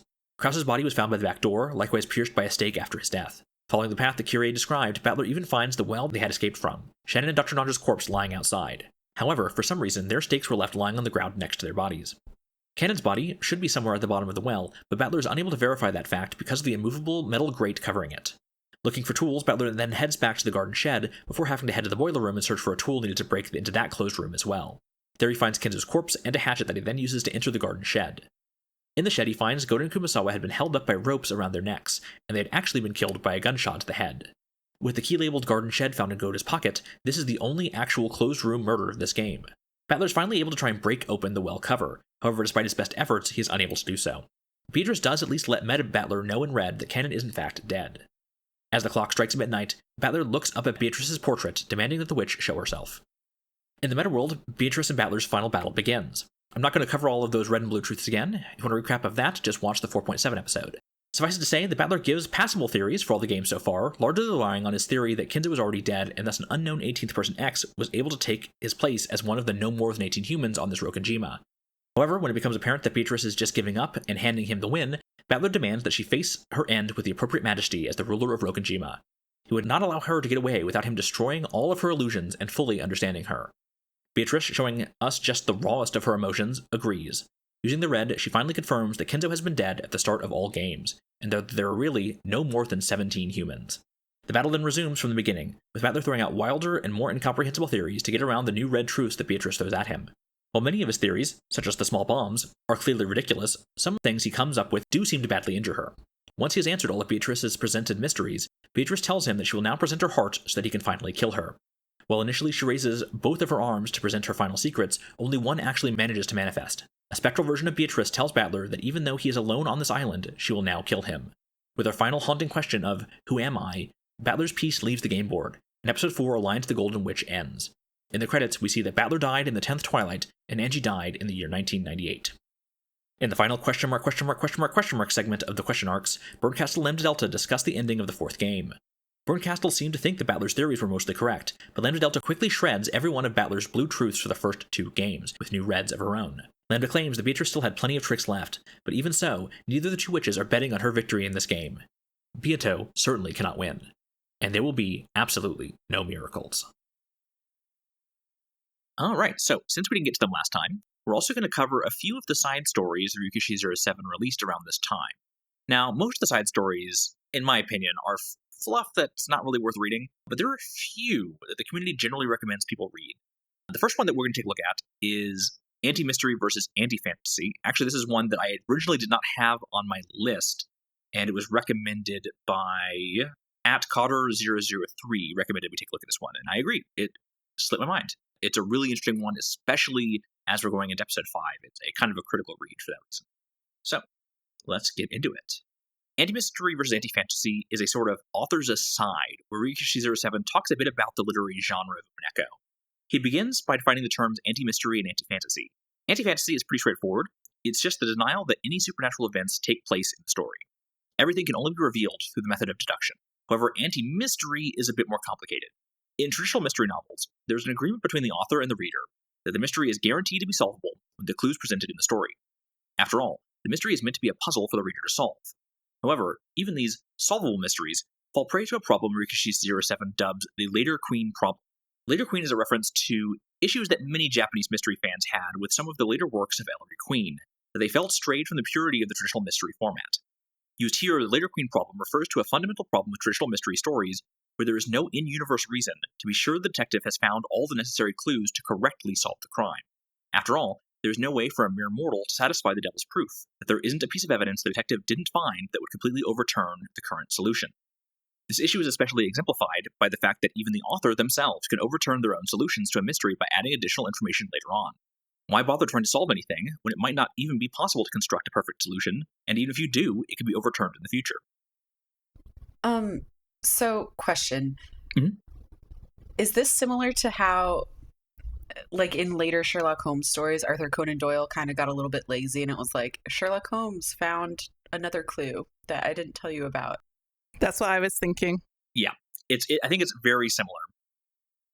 The anti-mystery position mocks the inability of those claiming to be detectives' inability to even try without a supernatural force to tell them that their efforts won't be in vain. A position that Beatrice herself then takes in reference to Battler's initial unwillingness to engage with the mystery until the Red Truth was established in episode 2. A position many readers apparently took during those times, unsure if Umineko was worth engaging with as a mystery. We then get an aside from Ronove, who speaks on how the Red Truth is the antithesis of mystery, as it bypasses all of the issues foundational to the anti-mystery position. However, like the agreement between the author and the reader of a mystery novel that the novel is indeed solvable, one must trust the Red Truth is indeed true. He says truth doesn't exist in this world. Even love, the so-called single element in this world, is nothing more than an illusion, a fantasy. Perhaps the people who use the mystery to explain everything and deny fantasy don't even have the right to love and be loved. Yeah, this is a weird one. It's not like an easy read trying to figure out what exactly he's talking about in terms of anti-mystery.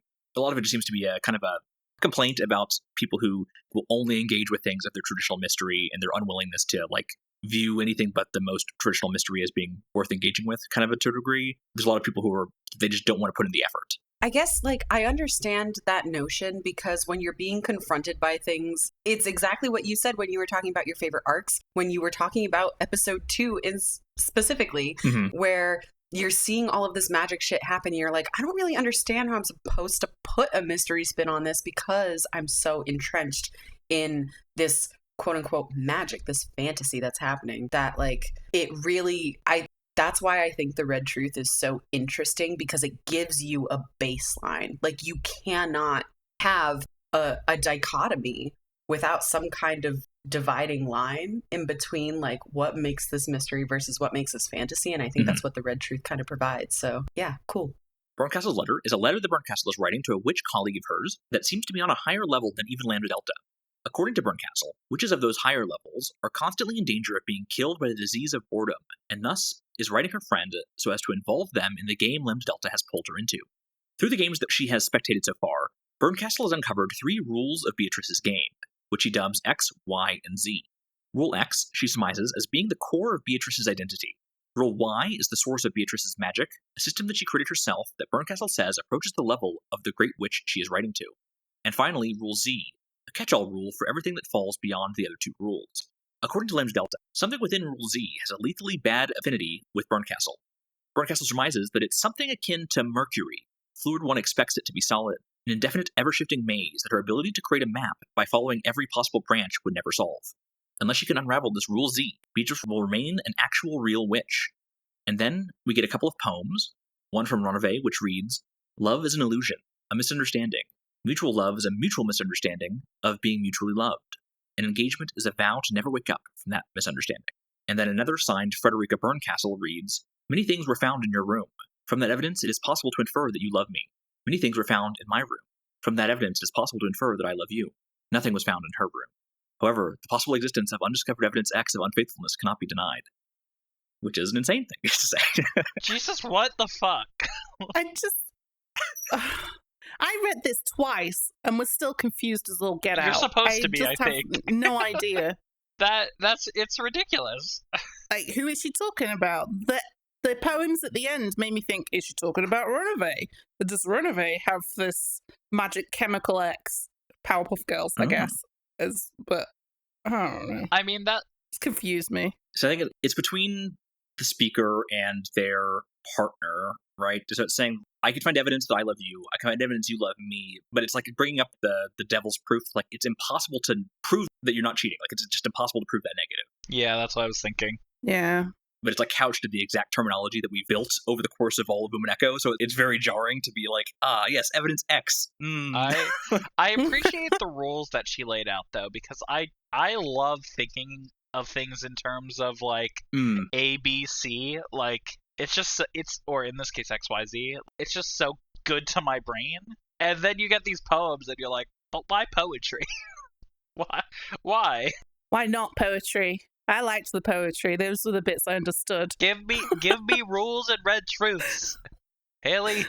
So the thing that I actually just kind of came to terms with, that I didn't really distill into this specific line of thinking until just now, is that trust does not exist in Umineko.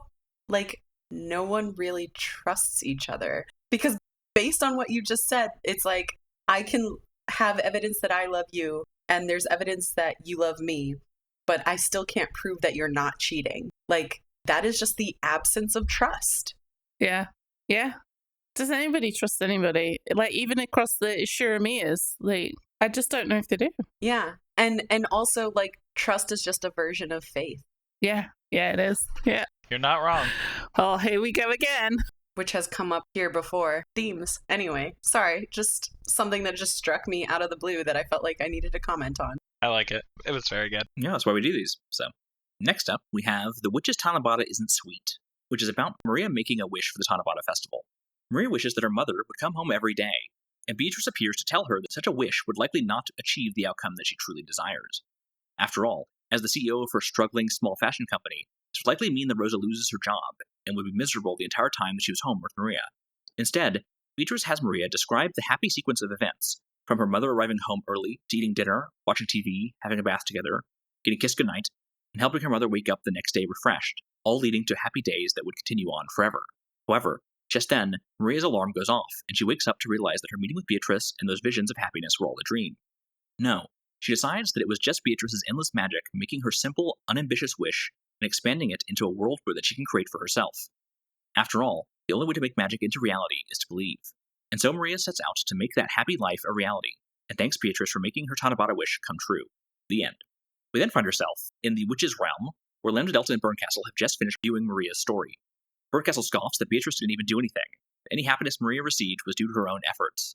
However, Lambdadelta and Beatrice disagree, saying that it is a human certainty and willpower that draws witches to lend them their power.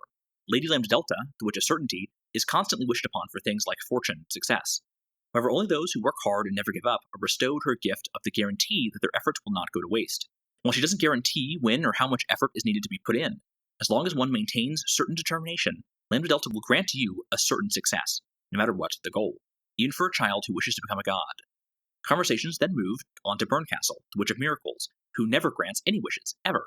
Bernkastel says that Beatrice and Lambdadelta are too soft, but Lambda says that Bern should try granting at least one wish since it's Tanabata. After everyone fades away, Bernkastel appears in the Sea of Fragments, and says that, as the Witch of Miracles, she knows that no matter the effort, luck, or enthusiasm, miracles never happen. The sweetness of the wishes that Lambdadelta and Beatrice granted sickens her. As an eerie pair of cat eyes appears next to her, she says that she will demonstrate how witches must truly grant wishes. We then find ourselves in the future just after the Rokkenjiima incident took place, and we see that a young Angie has just made her own wish for her family to come home to her. Bernkastel appears in her dreams and says that she will grant Angie's wish, so long as she follows her exact instructions.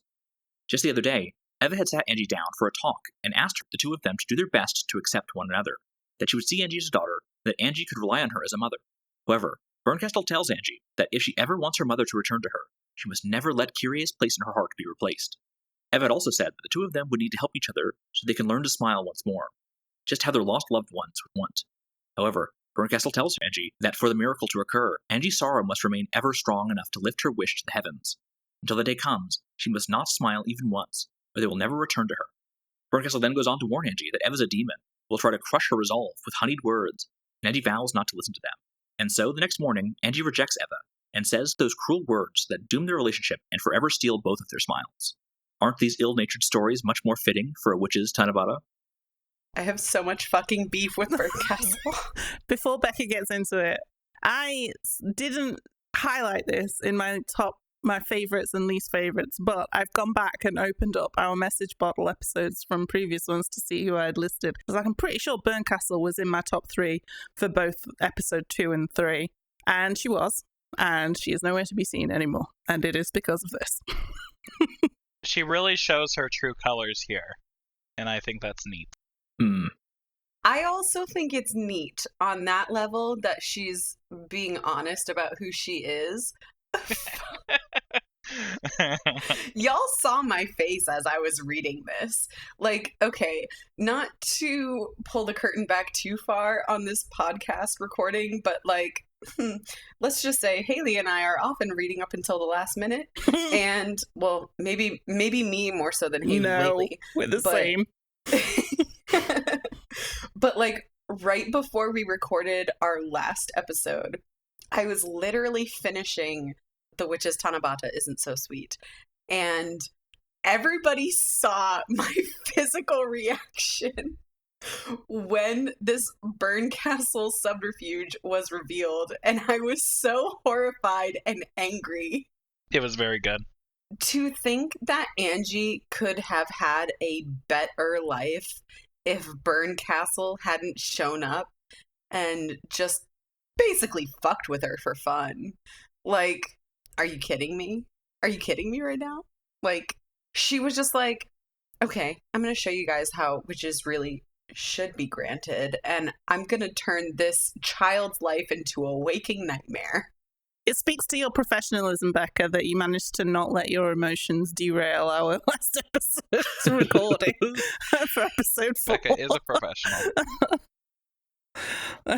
I'm very mission-oriented. I'm gonna take the other side for a moment and say that Bernkastel, in my opinion, in this moment in time, and they don't really get into like where the timing of this lay, but she needs something to kick Battler in the ass, and she needs it now because she's also stuck here, and she needs one of the only things that can possibly work at this moment is Angie, but she needs Angie to not accept Ava. So she will say what she needs to say to make that happen in kind of in a true way, but in an annoyingly true way. Without Bernkastel appearing to Angie, without any of that, we wouldn't be out of this situation, right? Like, it's a necessary evil. It's still evil. That's in the title of Necessary Evil, but it's necessary. And that's kind of my counterpoint to it. We don't know that it's necessary, though. That's a devil's proof. But we don't know that it's not. We can't say that it's necessary. But like... We can't, but we also can't say that it is necessary. No, but the whole thing is, it needs to be necessary, because otherwise we wouldn't get the scene with Angie on the edge of the building, which is the entire preface for bringing Angie into the meta world in the first place.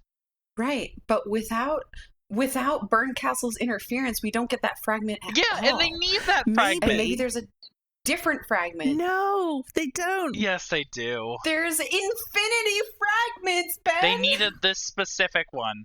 Infinity fragments does not mean everything happens. It's fair. No, it's true. And if Angie and Eva had a good relationship, maybe Eva would have opened up to Angie and the mystery would be solved. Maybe. In 1996, that doesn't save Battler and Who gives a shit? us! We do! I don't. Here's the thing, Ben. In the fragment that you're talking about, Bernkastel has already told Angie that no matter what happens in her fragment, she's still never going to see the benefits of the fruits of her labor. Correct. Even if Angie gets some kind of better outcome in a different fragment, she's still always going to be fucking miserable. And it's because of Bernkastel. Because she told her all of those things to distrust Ava. She told her to never smile. There are many more reasons other than Bernkastel that the reason that Angie is unhappy. Yes, and she still gets to go on that reconciliation journey. We need all of those pieces as readers, and Battler needs that piece in the metaverse. Here's the thing. I'm not talking about this in a meta sense. I'm talking about this in an emotional sense, in a this is what happened in this story that we're reading sense. I'm not saying what is happening is good, but I'm saying it's necessary. You can say that in the meta sense as much as you want. I am saying in the sense of this story, fuck Bernkastel and fuck her completely. Like, get her out of here. I'm so mad. All right, I do need to ask, Capelli, are you going to come in and save me on this, or are you going to leave me to the she-wolves? I'll rip you all apart. I see you next week, Ben. I will fight you in person. I think I'm kind of with Ben more on this one, simply because I don't see this as a big betrayal for who we thought Bernkastel was, because she didn't do much of anything as far as personality wise. Like, yeah, to me, like, this just makes perfect sense. I didn't love the thrill that she got out of it, right? Like, I can be a good witch by really, like, it seems like her motivations are more vindictive, not self-serving. They do both, and I'm gonna assume it's a bit more self-serving than it is to be a bitch. But I think this is just who she is as a person. You just gotta accept that. I can accept that. What I can't accept is that she was just mean. Like, I don't care about the betrayal of who we thought she was as a character. I really don't. What? I don't care about the betrayal of who she is as a character. Like, that's what happens. Like, we've seen that a couple times. Like, we've seen Beatrice back and forth. But, like, the telling her not to ever smile again. Imagine saying that to a 6-year-old. Yeah. It's messed up. If you never smile again, you can see your parents. It's messed up, but then my question is, why is Beatrice so high on your list? Who is one of the meanest witches? Like, she doesn't done that. This is what I'm saying. Beatrice never positions herself as an ally until it's like she's doing her little bait and switch. That's the entire of episode 3. We had a whole chapter on it. It doesn't have to make sense. It doesn't have to make sense. We know that because we're reading Umineko. I mean, that's fair. Beatrice has build up to her character, how far she's willing to go. Bernkastel, it's a complete left turn out of nowhere. It's just like, oh, I'm just a terrible person. Oh. Well, I mean, she says not to trust her. It's not just that. It is, I have never had any expectations for who Bernkastel is as a person. I have always viewed her as a chaotic wild card because she's a witch that we know so little about. I just thought she was very fucking interesting, and I also thought she was cool because she was backing Angie, and I do still find her compelling as all get out. I think she is like one of the most interesting pieces of this puzzle. I don't hate her. I really, really enjoy reading about her. However, the difference between her and Beatrice is that Beatrice on some level is interested and also influenced by human behavior. Bernkastel is just like, these are fucking playthings and what you guys are doing is stupid, and I'm gonna prove it to you by being the cruelest being that has ever existed and telling this 6-year-old that she can never smile again. Yeah. And here's the thing. I don't even hate, okay, I might have said this earlier that I hate her. I don't actually hate her. I'm mad at her, and I think what she did to Angie is fucked up and unforgivable. And like, I enjoy reading about her very, very, very much. It's just so backwards. For me, Beatrice kind of owns it and is playful with it, even though it's horrible. Yes. She is playful with it. She is.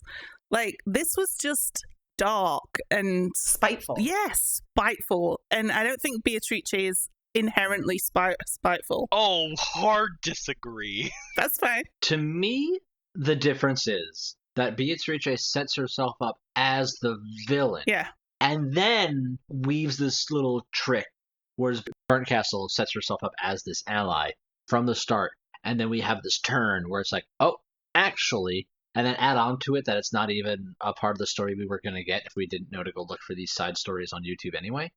Like, that's not even the real bait and switch, though, because Bernkastel never sets herself up as an ally. She's always like, she absolutely sets herself up as an ally. No. She tells Angie from the beginning, like, yeah, listen, you have this shot. I can't guarantee it's going to pan out to anything. And even if it does pan out to anything, you're not the one that's going to be experiencing the benefits. But I don't know. Here you go if you want it. She keeps that to herself at first until Lambdadelta butts in and tells Angie, and then Angie tells Bernkastel, and she's like, yeah, that's true. But the one thing she does say from the beginning is that even if I can find the one place where you succeed, it's going to be harrowing as hell. Like, she's very real about that, which I respect. Like, on some level, I do still love Bernkastel. This betrayal just made me so angry. And definitely some of it is in the execution. Some of it is in the way that it was laid out. And you know what? That's great storytelling. Yeah. And I appreciate it. But there is a very dramatic difference between her and Beatrice in terms of how they are presented and what their goals are. And I like Beatrice's more than I like Bernkastel's. I don't know. She's a lovable villain, Beatrice is, and Bernkastel is apparently not lovable. I think the thing with Beatrice is that she is somewhat a victim in this story too, because she's stuck between a rock and a hard place. Like, she can't ever win because Lambdadelta is forcing her to do this in perpetuity. But if she loses, it means the end of her existence. So she's just trying to exist and, I don't know, maybe someday make her way out of this situation. But like, the hopes of that are, you know what? They're on the miraculous level. Mm-hmm. Maybe Bernkastel could help her with that. 1 in quadrillion. But Bernkastel is out here fucking with a 6-year-old out of spite. And that's what pisses me off. You guys hate child abusers. What is that? Yeah, man, it was just in reaction to Beatrice and Lambdadelta having a nice day. Is how it felt. It's like, what? She was like, you two are being way too cheerful today. Here's something shit. Here's the reason I don't really care. I don't find anything that has happened in the Witchverse, in these question marks or tea parties, whatever, to be compelling. I don't like it because it's so much of, this is what we're telling you, and then in the very next one, it's just like, no, that was all a ruse. I'm smarter than these other witches. It's actually like this. And then we get these other scenes where they hate each other, and these other scenes where they're friends together, and it's just like, I have nothing to grasp onto, so it's just easier for me to just be like, I don't care. It is meant to be obtuse. You've never been a teenage girl. I've not. I don't care. It's not meant to be something that you can track right now. As we get more stuff throughout the Answers arc, it will, and then I'll be able to look back on it and be like, okay, I now understand the significance of this, this, and this. The only witch stuff that I really care about is all the stuff that Beatrice does within the scope of the story proper between her and Balor, and with her in chapter 2 and 3 and 4 on the playboard, because that stuff is compelling. That stuff has given me emotional stakes. I have no emotional stakes in these 3 women who are catty and are playing these games with each other, because it's just like, you're tugged in this direction, you're tugged in that direction. It doesn't matter. Oh, but it actually does. And there's no substance to it yet. I have no idea what their real personality is. I have no idea what their real goals are. I don't care. And you're giving me this story of them so spaced out, especially in the way that we are approaching the story with the podcast, that by the time I get to it, I'm like, just give it to me, and I will process it later when it matters. Right now, it doesn't matter. We don't have enough pieces to make any sense of it. I'm just over it. That's the thing, though, is that it's giving you those pieces until I get something you're not gonna get more for a while, but it's giving you pieces. And also, the thing that I will say about these supplements, the pieces aren't interesting. They are. I disagree. That's a matter of opinion. And that is fair. I agree with you, Becca. That's fine. But also, the thing about these supplements is that they are objective material, which is something that we have not really gotten much of in Umineko, in terms of they are literal letters being sent. Like, yes, those letters may be filtered through whatever they intend to tell or try to obfuscate from the person they're writing to, but they are literal artifacts, like primary sources that we are being privy to for kind of the first time, because everything in this story is all based on what we're being told to be true. Okay. So in terms of like Memoirs of the Lambdadelta and Bernkastel's letter, which is Tanabata isn't so sweet, is just presented to us as like a memory. Like, this is what happened objectively. When any of that starts to affect the main story, that is when I'll care. Okay. What's his name? The library guy that Angie met would be very happy about these letters. Sure. Professor Otsuki. What I don't understand is how you have such a strong emotional attachment to it. You are perceiving the story with a lens that is just so different from my own that and no discredit or anything like that. I'm just saying, like, I do not have that sense of emotional attachment to what these characters are representing at this point in the story. What really hit me about this is that we understood a dynamic that existed between Angie and Ava that we understood to be a natural reaction to both of them suffering an immense trauma. And it sucks that they were never able to connect through their trauma, because honestly, they have a lot in common, but also it is so understandable to see how they would press each other's buttons to the point where they can never meet in the middle on anything. And then to learn that the only reason that gulf between the two of them exists is because this witch figure appeared to a child and told her, you cannot trust your only living family member. Everything that she says to you is a lie. And if you ever smile again, you'll never get your family back, is a very different story to find out that someone intentionally created a rift between people in order, just because she was like fucking around. It sucks. Yeah, until the next one comes out where it's like, oh, I only did that because I had to act that way. Like, that's just what I'm expecting at this point. You saying it's the later queen problem, Capelli? Yeah, basically. I think I'm more forgiving of Beatrice because I think I just kind of have accepted that she's murdered everybody. And I guess that a lifetime of trauma feels more hurtful to me than dying. Like, I'll die, that's fine. Guess I'll die again. But to actually live with with pain is horrible. I've lived with a lot of pain in my own life, and it's miserable at times, you know? So I think I can relate on that level that Angie didn't need to live with that pain. Ava had reached out, had like literally the night before, you know, started to plant those seeds of building that relationship, and it was all torn away from her. And to have that pain forced upon you forever, it just, I don't know, I can't, that's what was so jarring about it to me. Beatrice, yeah, she murders people. Their life has ended. The thing that makes her terrible is the impact that has had on the people that are left behind.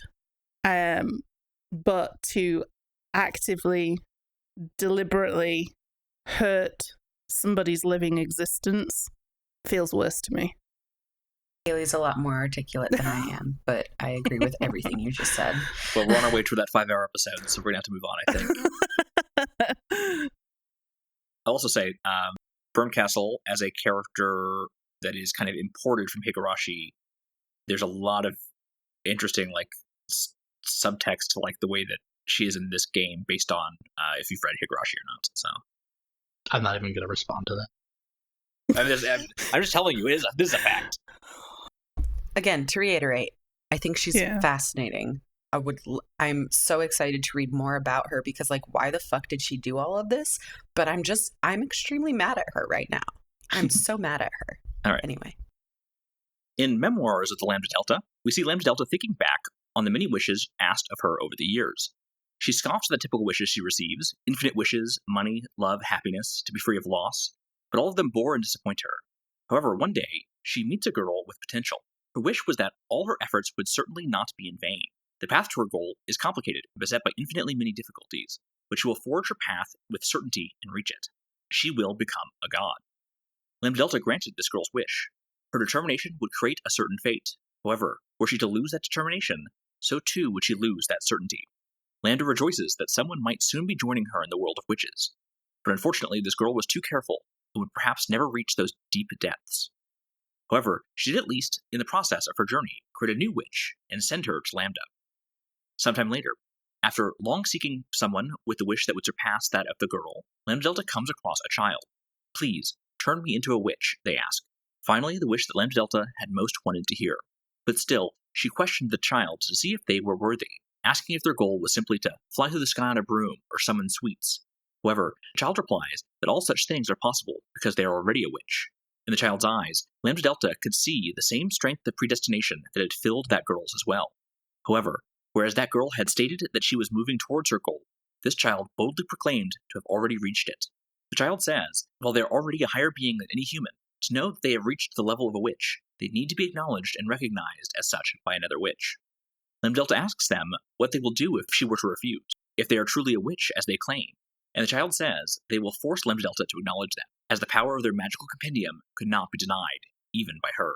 Deciding to study this child's magic, Lambdadelta finds their magic was on a level that far surpassed her own. While clumsy and incomplete, the formula for its creation was flawless and possessed endless possibilities. And having created this compendium while still in the human realm, this child could step away from the restrictions of reality while still maintaining a human form. They were racing to the bottom of the depths of the world of witches, where only creators dared step. Lambdadelta acknowledged this new witch. On her name is the Witch of Certainty. As long as their magical world remains certainly magical, she would continue to serve as their guardian. Would this person become a simple teacup that relieves just a moment of her endless boredom? Or would they become a witch that far surpasses her own and show her an unknown new world? Either way, Lambda thinks, this delicious tea would be a waste to drink on her own. Perhaps she'll invite a friend to this wonderful tea party. So, this is Rosa and Maria, right? Like the one who is careful and racing down and asking for permission and just asking that her efforts will not be in vain, and also creates a new witch and sends her to Lambdadelta. Rosa, right? That's why she's a fucking workaholic. Okay. Wait, okay. My theory is that it's Beatrice, because we've had Right. hints that she's created her own magic. We've had it outright said she's created her own magic system. Mm-hmm. And that witch that she created is Maria. So I think we both think Maria, but the origin of Maria. Yeah, I was also with you where I was thinking that maybe Beatrice was the first one, but then I was like, what if Rosa? So I just want to clarify real quick. So there's the first girl who wishes to be a god, right? And Beatrice. Lambda says that person is going too slowly. They'll probably never become a witch. But they did, in the process of their what they were doing, create a witch and send her to Lambda. And then separately, later on, I thought she presents somebody who wishes to be a god without putting in the effort as a person who might never actually achieve that godhood, because if you wish for that immediately as a human, you burn out so fast. So, yes, that's one of the things she talks about early on. If you wish to be a god, that's one of the reasons why she likes the girl that she talks about in the middle part, is because they wish to be a god, but they don't wish for the powers of a god. They wish for the ability to achieve their goals, right? So their goal is to become a god, but they didn't wish to just become one. They wished to gain the power to do anything, which could up to and including becoming a god if they try hard enough. Right. Which is the one that I think could potentially be Rosa, because she's a workaholic and she's putting in all of her effort all the time. Sure, I can see that. And also gave birth to Maria, who could be creating a new witch. Yeah, a very juicy tidbit for sure. Oh, so now, Kylie, that we're thinking, wheels are spinning again. Was that then, is it potentially Beatrice that they created and Beatrice inherited this magic system from their creator? From someone we don't know yet. I will say that there's also stuff in here that, if you've read Higurashi, makes more sense. Okay. Great. I'm not doing it. So I think I will say that the girl that wishes to become a god has to do with Higurashi. The witch that is created in the process is Bernkastel. Oh, okay. Okay. But she does come across a child that me and Hayley both think is Maria. But also, I think could be Beatrice. Yeah. Because that is the one where she describes this person created their own magic system, etc., etc. And also, the child says that while they're already a higher being than any human, to know that they have reached the level of which they need to be acknowledged and recognized as such seems like a very Beatrice move, to have that confidence to say, I'm already here, but I can't actually literally level up until you give me this formality. So will you give it to me, please? Please? Thanks. I had two different theories on it. My first thought was that it's Rosa, right? Because I still, I had the theory back in chapter 2, which kind of got pushed back against with the whole she led Beatrice down the cliff and she fell and died and all that stuff. Things that happened after that led me to kind of stay away from it. But the way that Rosa wants to so badly be a witch, or maybe I think it was Eva. It was one of the two. Eva wants to be a witch, yeah. Mm-hmm. Yeah. But that was my thought, was having an understanding of what it means to be a witch. My next thought was it's whoever the letter is for, with Yes, the higher level witch that Bernkastel was writing. yeah, that's Mm. so it's like another thing where it's like it's either this thing which we have some connections to, you could do it, you could not do it, or it's some other person who we had nothing to know about, and then it'll get revealed and later be like, oh, okay, that's what it's about. Which is again, that's sort of like why I get frustrated trying to theorize about this so much. It's like right now I can only theorize so much, and there's no way I'm ever going to get that right. So Valid. like if anything, I think like if that is correct, then this is more about Lambdadelta's backstory than whoever this other person would be. But if it is a character we already know, then it's more about that person than Lambdadelta. So different lenses to look through it. Yeah, that's a good point. Maybe this is just telling us what makes Lambdadelta tick. Which is what I feel like each of these 3 segments kind of do, right? Is they are trying to dig into who these witches' personalities really are. I just think it's so overshadowed by the game board that it's just like not hitting me to be as engaging as it probably could have been if I was going through the story at my own pace. Quite possibly. What did you think, Ben? Did you particularly care about these? Is this too much backstory again? It was fine. I just didn't have that big of a reaction to it. Yeah. It was very Higurashi coded. Yeah. And after I've tried starting that and wasn't able to even get into like the interesting part of it, unlike I think Umineko starts off very fast, Higurashi starts very slow, and just was not appealing to me. So it was hard for me to necessarily follow. Having that more certainty that Kyle just gave that there was another witch that is unnamed that brought Bernkastel to her is very funny. And also just makes me want to go and read like plot summaries of Higurashi, which I shouldn't do, but want to anyway. But in terms of this, meh, it was fine. You should watch the anime for Higurashi. It's much shorter. Does it hit all the main points? Yeah, it actually got fully adapted. It's quite good. Huh. It's like a classic horror anime. Okay. Yeah, so those are some of the side stories that were released around this time. Yeah, they really are trying to kind of give you a little bit more information about these upper level witches that have kind of been meddling with the story, and we'll see what they do as we move on into the answer arcs. But before we go and start reading that, let's talk about some of the community thoughts and theories that we've gotten over the course of reading episode 4. We've had a lot of really cool conversations in the off-meta Discord. I highly recommend anyone go and check those out. It's the easiest way to like post something and then we respond pretty quickly. So we're not including most of those because a lot of that stuff we just already have talked about to death in those episode conversations. But from the YouTube, we've got a lot of really fun comments from Turbo Duvark 3382. We have Umineko is mostly a novel, which is a great callback to High five. the very long argument that we had Cosine. in the Discord about is Umineko a novel or a game. I'm sorry, I was told we were done with this conversation. I just want to give this person their shout out. And every time I bring it up, I'm annoying. But okay. Yeah. Kyle brought it up. It's only done when people aren't agreeing with Hayley and me. Hey, the word mostly is doing a lot of lifting there. I mean, that leaves a lot of room for game. Oh dear. I think I've If you say so, Kyle. I don't think I've been as active in the Discord since that whole discussion because it annoyed me so much. Not you personally, Capelli. What being wrong? I was like, I can't deal with this right now. I've got too much life. Too much life to deal with discourse. I can't believe you. That's not the internet way. Your life needs to be the discourse. It's true. It's true. From the 4.2 video, we have Josuel Afontaine 5147, who says, "This is getting frustrating for me to listen to knowing the point of these scenes. They are of the utmost importance to understand the heart of Umineko, and I don't like how often they get dismissed. But I understand that it's not for everyone. It just really spoke to me specifically." And this has having to do with a lot of the Maria Angie backstories, flashbacky stuff. Huh. Josue or Josuela, I don't know where the delineation in your username is, but I'm with you all the way. Thank you. Thank you for this comment. Yeah, I love it. I really like episode 4.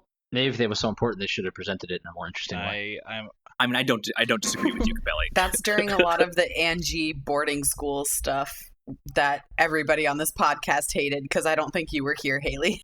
That's the whiplash between murder, mystery, insanity, and what the Angie story is. The Angie story on its own is interesting. It is compelling in its own right, and there are definitely parts of it that I really liked. It has some action sequences. It has some weirdness too, like this woman really just jump off a skyscraper. Kind of left a little ambiguous, which is fine. I enjoy that. But then you go back to there's magical monster running around murdering people, maybe, and that's just gonna, it's tough to balance that shift. So, like I said with all the side story stuff, when we learn more about what is really going on, reflecting back on these will be more engaging and interesting. I agree. But right now, all I can do is sit here and read it and absorb it. Fair enough. I'm just saying it's not that tough if you're fantasy pilled. Ooh, too true. You mean if you just accept the story as it's giving you and not think about it? Okay. Yeah. Yeah, that's called propaganda. I'm thinking about it plenty. Smooth brain. No. Do not delude yourselves into thinking that me accepting fantasy is me not thinking about it, please. Yeah, agreed. It's sci-fi. I know. I'm sure that a lot of this was directed at me because I was so vocal at disliking these parts, and I don't apologize for that. I am sorry that you had to listen to me say it, though.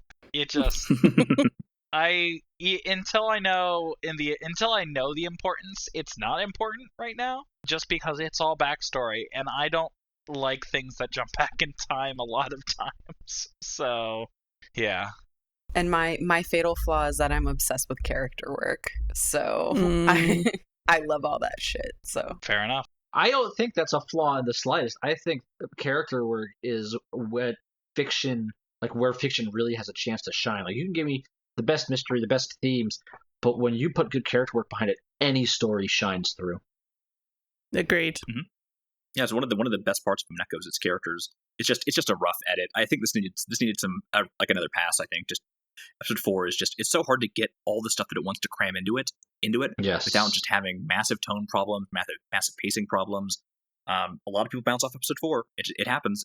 It's the season 3 of Lost equivalent. Gotcha. Yeah. I have the feeling that I came across as dismissive of these, but like on concluding episode 4, I hope I didn't, because it wasn't me necessarily dismissing the scene. I do think that episode 4 is my second most enjoyed, after episode 1. And I would maybe even put it in first place. I went back and forth on that. Yeah. Because I do think it's all so interesting. So I'm sorry we frustrated you, but maybe there's slight misunderstanding. I don't know. Yeah, no, those episodes were pretty negative on episode 4, those early ones, because you weren't on them. Yeah. But was I not? There's like a couple right at the start of episode 4 that you weren't there for. Yeah, but I'm very glad for this comment. Thank you. All right. We've also got a comment from Donkey Monkey 2012. As an Umineko fan, I heavily disagree with the idea that it only starts in episode 5. I get the sentiment. They're saying that the unraveling arcs are where you can really start to, unravel things. However, if you start to think and theorize in episode 5, then you are 5 episodes late. That sounds really valid. I really like the passion behind this comment, even if I don't agree with it. But thank you. Mm-hmm. Here's the thing. I agree with you. We just like clowning on Kyle. That's very fair. I think this is what I commented on. I said, I think it's mostly a joke at this point, but you're going to hear this 5 more times. At least for me, I will say it is 100% a joke. Yeah, me too. I have never earnestly thought that Umineko only starts at episode 5, especially considering I came into this podcast with having watched all of the anime and forgetting the entire second half of the anime. I forgot what happened because I watched it more than 10 years ago, but I'm still having a ball. So I think most of us are having a ball, if not all of us. Yeah, I mean, for me, it was it can't begin in episode 5 because it ended in episode 3, and episode 4 is a whole new story. Yeah, yeah, it's silliness. Sorry. We have another comment by Turbo Duvark 3382. 4 has the worst and best parts of Umineko. If someone could only play one episode of Umineko, I would recommend 4. It speaks of the whole story's theme. These flashbacks also feel much more important to me in a reread. Well, episode 4 is the best episode for a reread, I suppose. 2 is second best on reread. Well, shortly, episode 4 is my favorite. And while I know you guys will enjoy its peaks, 4 it's really hard when it hits, these segments are also very good. They set up such key elements for the message of Umineko. Also, 5 and 6 feels like they're the best ones in a first read, but question arc episodes have so much depth and things to think about. Enjoy questions, they are better than answers. Agree to disagree. I feel like that's the first time we've heard that, and that makes me happy to hear that you like questions more than answers. Like, I mean, it doesn't make me happy that supposedly that means it's all downhill from here, but Without questions, we wouldn't have answers. so true. It's a balance, right? It's all about balance. It's the journey, not the destination. The Hitchhiker's Guide to the Galaxy tells us anything. An answer without a question is itself a question. So real. But yeah, I think this is a really good comment because I agree. When I first read this story, 5 and 6 were 5 and 6 are still my favorites, but I think a lot of it was because I was reading 4 very shallowly, and I discounted a lot of like the heart of the question arcs. Going back on a reread, I absolutely agree. The question arcs are incredible in what they managed to pack into their themes wise that you get to unpack once you kind of know more what's going on. And I think everyone here, if they do get the chance, I highly recommend going back and rereading these because I think you'll get a lot more out of it. Because I think everything that makes Umineko what it is can be found in the question arcs. It's just harder to parse. It's a very efficient package of the heart of Umineko. And now we're going to move into the parts where they slowly explain it to us so we can understand what they were doing this whole time. Mm-hmm. I think it's really interesting to hear you say that because in terms of like, we don't have the hindsight of understanding how all of this plays into what else is going to happen. So to us, it's just, this happened. And some of it was kind of boring. And for me in particular, I still enjoyed it because I love Angie and I don't hate Maria. But I know I completely understand the point of view of certain people feeling like, oh, this is such a slog and this kind of sucks. And there's a piece of me that's like, I shouldn't need a further point of the story to make this worthwhile to me. Like, I want it to feel worthwhile while I'm reading it, you know? But I do love that it seems to have that much like replayability in terms of like the more you go back to it, the more you'll get from it, which is something I personally really do enjoy. So, you know, I'm kind of 2 minds about it, but I also love Angie, so I didn't really have any problems with episode 4. Yeah, as much as the anti-mystery perspective kind of shits on readers for like needing the author's buy-in, it does so much, right? Like, I think we can all agree that like knowing that you're not wasting your time, especially when you're starting a story. There's a lot of bad stories out there. Like, I mean, it really helps to know that like, hey, this is worth your time and it is worth thinking about what it's doing here. It's a big difference maker. I think I could only really see myself, I've talked about this before, I don't really rewatch anything. I could only see myself rereading episode 1 and episode 4 Okay. so far. I could see that. Because episode 1 sets the whole murder mystery narrative, and then episode 4 tells me so much about the family as a whole. You know what I would like to see, and I don't think we'll ever see it when maybe there's a fan edit, but I would like to see everything that happens chronologically leading up to the lightning bolt. Right? Because like every chapter we've gotten like just a little bit more, like where you get a bit more of the scene between Natsui and Kraus, like before the rest of the family gets to the island talking about their schemes. We get more about what goes on in the garden with Maria and whoever gives her the umbrella, though that does change at certain times. The stuff that we know is like set in stone. I'd like to see that in one go to get a good like wrap around of what's going on there. Yeah, that'd be interesting. Let's skip to this one. This is from episode 4.3 from Jillian K 7760. Honest question for Team Sci-Fi. What, in their view, is the difference between the mystery, religion, delusion view and the sci-fi computer simulation view? I think the difference between the two is how it's going to end, right? Like how the reveal goes.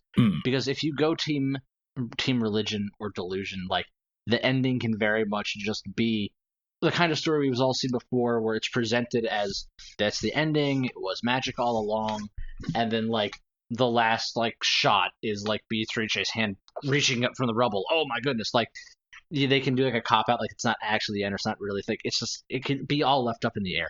Or sci-fi is very much like these characters are going to slowly figure out, or at least someone is going to slowly figure out, or maybe suddenly figure out, this has been a lie. This is like what's happened. And I don't really think it's going to be a simulation. I think the story is going to be a bit more nuanced than that. But I'm definitely keeping my mind open to being like, technology is what holds a lot of the answers. And I think sci-fi kind of like has its feet in both pools. That's what sci-fi can do, is like, right, we have wormhole travel. We don't have to explain it to you because it's future technology magic, but you can rationalize it with real world physics as far as what we understand it to be. And that at least is an author like trying their best to make sense of the universe with how far our understanding has come. Whereas I feel like magic and religion and delusion and all that stuff can just be, humanity is not meant to know. Take it at face value, which is more like, don't care about the details and semantics, care about the themes that we're presenting, which is fine. Okay. But if you're giving me a mystery, I don't care just about the themes. I want to care about the details. I want to care about the logistics. I want to care about how you craft the puzzle of the mystery to sell to me, the reader. Okay. So that's what I look for in a satisfying sci-fi solution.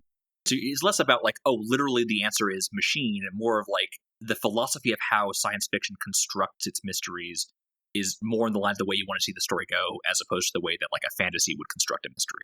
Yeah, because like I could see a sci-fi explanation for how Maria, a child, constructs this world as a coping mechanism, and doing that in a satisfying way. Like you could even do it as adult Maria is reconstructing all this stuff to process her trauma and make sense of it. And, you know, through means that we haven't gotten to touch on yet, her family is literally there in her mind trying to piece it together themselves or cope with it or something like that.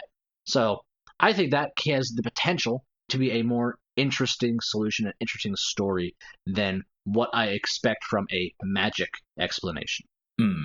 Here's the thing. What differentiates that, what you just described, from mystery in terms of genre? With mystery, it is that this is all completely mundane. There is a murderer who is doing things, and I can piece it together, right? Like, so mystery is all real life. It's no ideating. I want to say yes. Whereas the sci-fi angle is Maria could be imagining all of this. Right. And that's, I understand, is like I said, it's sci-fi putting their feet kind of in both pools there. Where it is like, my wife doesn't like sci-fi for this very reason, that so much of sci-fi is just hand-wavy technology magic, right? And if it is sci-fi, could that be a thing? And I would be disappointed if that's all it is. But it is grounded in at least some sense of physics and understanding on how the world actually works. So that little bit of, like I said, grounding, that little bit of realistic flavor, that is what I enjoy about sci-fi. I think it's interesting to look at the red truth as kind of like, in your example, you talked about fast light travel is like kind of a given. The Ansel is a given for sci-fi because it's like a structural thing that is just foundational to a lot of the story building. In that case, you kind of look at like the red truth as kind of like, this is the agreement we accept for this story that we would then build upon. It is fantastical, but it is kind of the right. It is what we must accept to move forward. It's like when we got the Cheerster Sisters introduction, where they use their bow and the background disappears, and you get this crazy coding algorithm and mathematical algorithms and all that stuff. I jumped out of my seat a little bit, being like, holy shit, I had just said, if I don't have at least a little hint of sci-fi by the end of chapter 3 or 4, whichever I'd said, I was going to abandon the theory entirely. But here we are. We have like a flavor of it. And it, you know, the story does enough where like that could be it. You know, there's nothing more to dig into other than just like, this is just what the Cheerster Sisters are, right? This is them computing in their head, whatever. But to me, it's like, no, this could be a small hint of the sci-fi side of things. So, you know, I kind of hope that answers your question, Jilly. We also got a comment from Cotter003 reminding us of Rosa's age, which is something that we're always having trouble tracking because it's so nebulous. Basically, Rosa's around 30, less than 35, considering the 1967 flashback we have from the last game where she is still a tween. Why Maria is still with Rosa gives me flashbacks to the ineptitude of the system in Higurashi. Thank you for the Higurashi reference to confuse my fellow readers. Tell us what the ineptitude of the system was, Kyle. Oh, well, Higurashi does have a lot of themes of the ineptitude of child protective services under certain conditions. It's really interesting. Oh. That kind of system, I get. Okay. That's what I thought they meant. I thought they meant, like, actual system. And we got a comment from Friagna2916. Who boy, the age and culture difference was definitely showing when the discussion of the realism of Angie's bullying came around. Like, there's a reason bullying is such a prevalent thing in most Asian medias, especially in high schools. It goes off the rails. Yeah, 100%. That was definitely one of the segments where we were like, we just don't have the context for this. This is terrible, and we're not really able to put it in like the right context to really speak on it super in depth. So yeah, it was wild. I never experienced that kind of level of stuff in high school. I did experience a certain amount of bullying in high school, but it was never that total, that complete. Mm-hmm. But like, teenagers are suggestible creatures, and herds are a thing, and to pick on someone that is weaker than you is almost a survival instinct. So I feel like it's natural. And also, you know, I found those sections of the story to be very poignant. So yeah, thank you for that comment. Yeah, I could see how, even though I've never experienced anything like that, I could see a group of teenagers escalating. I think I said that at the time. I could see them just completely unchecked, like wildly playing off each other till the point it gets like out of control. Because that's what it seems to be, is that it's just unchecked. Like, I don't know. It's like one step removed from Lord of the Flies. Yeah. Yeah, really is. All right. From episode 4.4, we have another Cadre 003. I heard it a tear up. Catharsis is the best word I can think that describes episode 4 as a whole for me, and why it stands as one of my favorite episodes.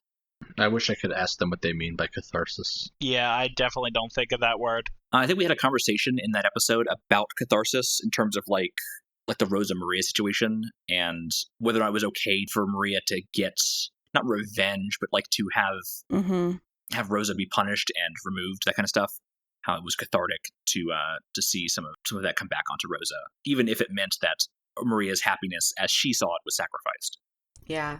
Looking back, I see that it's the part where like Sakutaro is trying to help Rosa, and then Maria starts torturing Rosa in kind of like her little witch world that she created. Yeah. And yeah, that shit is just so rough. And it's like, on a certain level, you feel like Maria deserves that kind of retribution. Yeah. But on another level, it's like, what is she really doing to herself by doing this to her mother, by doing this to the person that she wants love and recognition from? Yeah. I mean, I don't disagree with you. I think episode 4 rules. From episode 4.5, we have another comment from Josué Lafontaine 5147. I'm glad they're starting to enjoy the episode again, lol. I think it will be better in hindsight. So are we. That's when I started actually caring. Yeah, that's when they returned to the island. That's why people were much happier in that episode. And this is where I'll gladly say I've been on this train the whole time. Glad for you guys to catch up. From episode 4.6, we have Arisato 5552. Just a little thing to take in mind, but the only game over that the game that is Umineko has is if you stop thinking. So please, please don't ever stop thinking. Yeah, Becca. Yeah, if only Becca would stop not thinking. Why is that directed at me? Because we literally had this conversation 20 minutes ago. But I think this comment is directed at you, Capelli. I think this was when you were kind of getting fed up with like not what's going on with like, why are the witches acting like this? Yeah, probably. And you were saying like, I don't know, I don't care anymore. I don't. Like I said, like if you lead me 10 trails of breadcrumbs and halfway through the maze you're like, why aren't you having fun? I'm just like, dude, come on, get off my case a little bit. Like, I will once I have a better picture of what's going on. Right now, let me just be a little annoyed by the slow pace of how some things are unraveling. Yeah, no, I largely agree with you. The way we're reading this is a bit wonky, and y'all are thinking about things. Y'all aren't actually giving up on stuff. We've talked about a lot of the theories that we have for what's happening in the story. We're just probably not going to do like a big, deep delve into like trying to technically solve the mystery. I think we've kind of agreed that we want to get a more of a vibes-based experience from a lot of what's coming from like the the fantasy side, and so we're gonna let things roll and theorize as we go, but we're not gonna overburden ourselves with trying to get to the nitty gritty of this all. Yeah, our Sato 5552. My promise to you is that we will never stop thinking. We might stop expending extraneous effort to solve things that we don't necessarily need to solve to enjoy the story. However, I will never stop thinking about this shit. I've been thinking about it for 10 years at this point. All right, we've got another one from Jillian K7760. Question for the message bottle. Do the readers agree with Angie that Maria would have broken the cycle of abuse? The Maria who Angie portrays is a lot more mature than the Maria we see in 1986. Angie even remarks that Maria's magic had grown darker after Sakataro died. I think we talked about this. Yeah, we started to talk about it in Discord a bit. But yes, I think Maria absolutely could have if she wasn't murdered. I mean, that does help. I don't know. But again, it's hard to say. I feel like when I first started thinking that she could was before we had gotten like Sakataro being destroyed and the Chester bunny getting smashed on the wall. Like up until that point, I think she could have. But like right now, I'm kind of in this point where it's like I don't know how much of Maria on the island is a ruse, is a facade, right? But I think she definitely could have. I think she had the strength of will. I think she had the spirit and the desire, but she needed Rosa to like meet her at least part of the way there. Yeah. And she just didn't want to and couldn't and hurt Rosa. Yeah. And I don't think she's getting the help that she needs to do it. But I think if she did get the help, which she still might, I think it's possible. Yeah, I think Maria did admirably, but her position was so terrible. I mean, like, everything was against Maria. I don't think that even if we just remove the Rokkenjiima incident, I don't think things would have gone well. It also doesn't help that she had someone who, I don't know, self-identifies as an evil witch whispering in her ear to turn to the dark side, apparently. Like, how much of that is real versus metaphorical is unclear, right? But like we see on the island, she's full gone to like, I'm an evil witch. Hee hee hee hee. Each hee hee hee hee is me imagining you dying brutally in my mind. Like, yeah. Hard to come back from that, I feel like. Yeah, I mean, in episode 1, Maria just feels a little bit, and I don't want to make light of trauma responses, but feels a little bit unhinged. I'm just struggling to find another word for it right now. No, yeah, I think that's absolutely correct. Yeah. Even episode 1, Maria has been through most of this shit that we've seen. Yeah. Like, I don't think any version of Maria that we've seen has been free of this trauma or baggage. I kind of agree with Capelli here in terms of, like, I think before Rosa had destroyed Sakutaro, maybe there was, a path of Maria becoming a good witch, maybe just like a positive force for good. But we've seen her torture Rosa. Like, we know that she is giving into worse instincts, that she is being consumed by how hurt she is in a way that, I don't know, it still seems like hurt people. Yeah. Like, even Maria had her breaking point, and we've surpassed it. But there is a part of me that wants to believe that she can still kind of come back from that and maybe still break the cycle, because that was definitely a possibility for her at some point. Like, she was so optimistic until Rosa killed Sakutaro, until she smashed that fourth bunny. Yeah, justice for fourth bunny. That's a good question.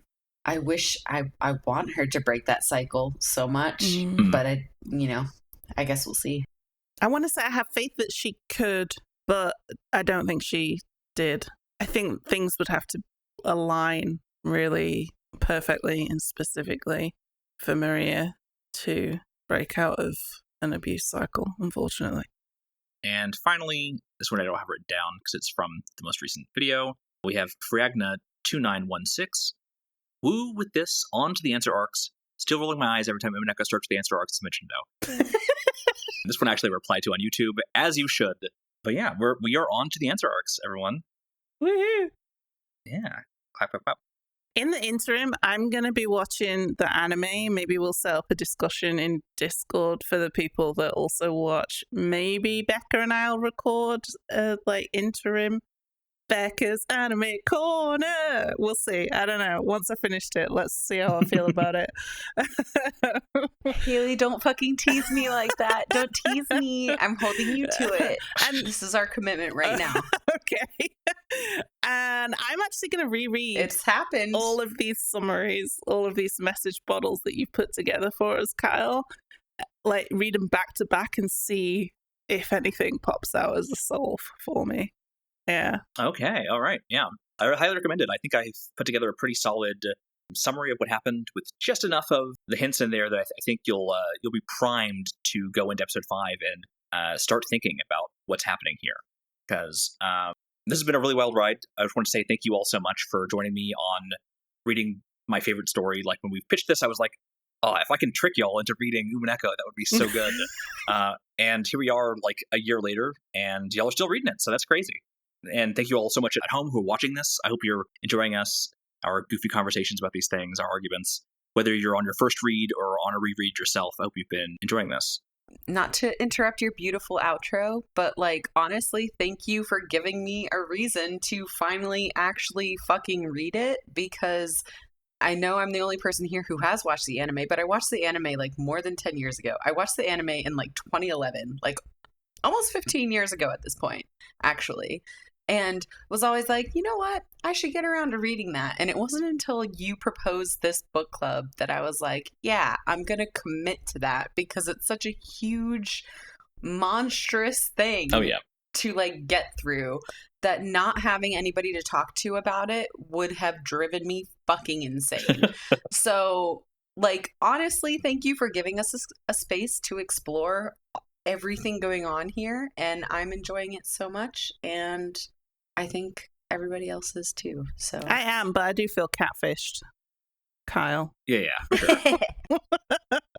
I have the chat logs, right? I literally explained that it was longer than the Bible and shit. But... You did. You did. I haven't been catfished. I'm sorry. No, but I appreciate you bringing it to us. It's been fun so far. For the next segment of reading, our stopping point is about 3 hours, ending on the line, turn end, right? Untap, upkeep, draw. Come, October 4th, 1986. After which, glass shatters and the clock advances from midnight to 11 a.m. And that is YouTube videos 74 through 77. Yeah, so thank you all for joining us. I hope to see you next time, and remember to think off meta.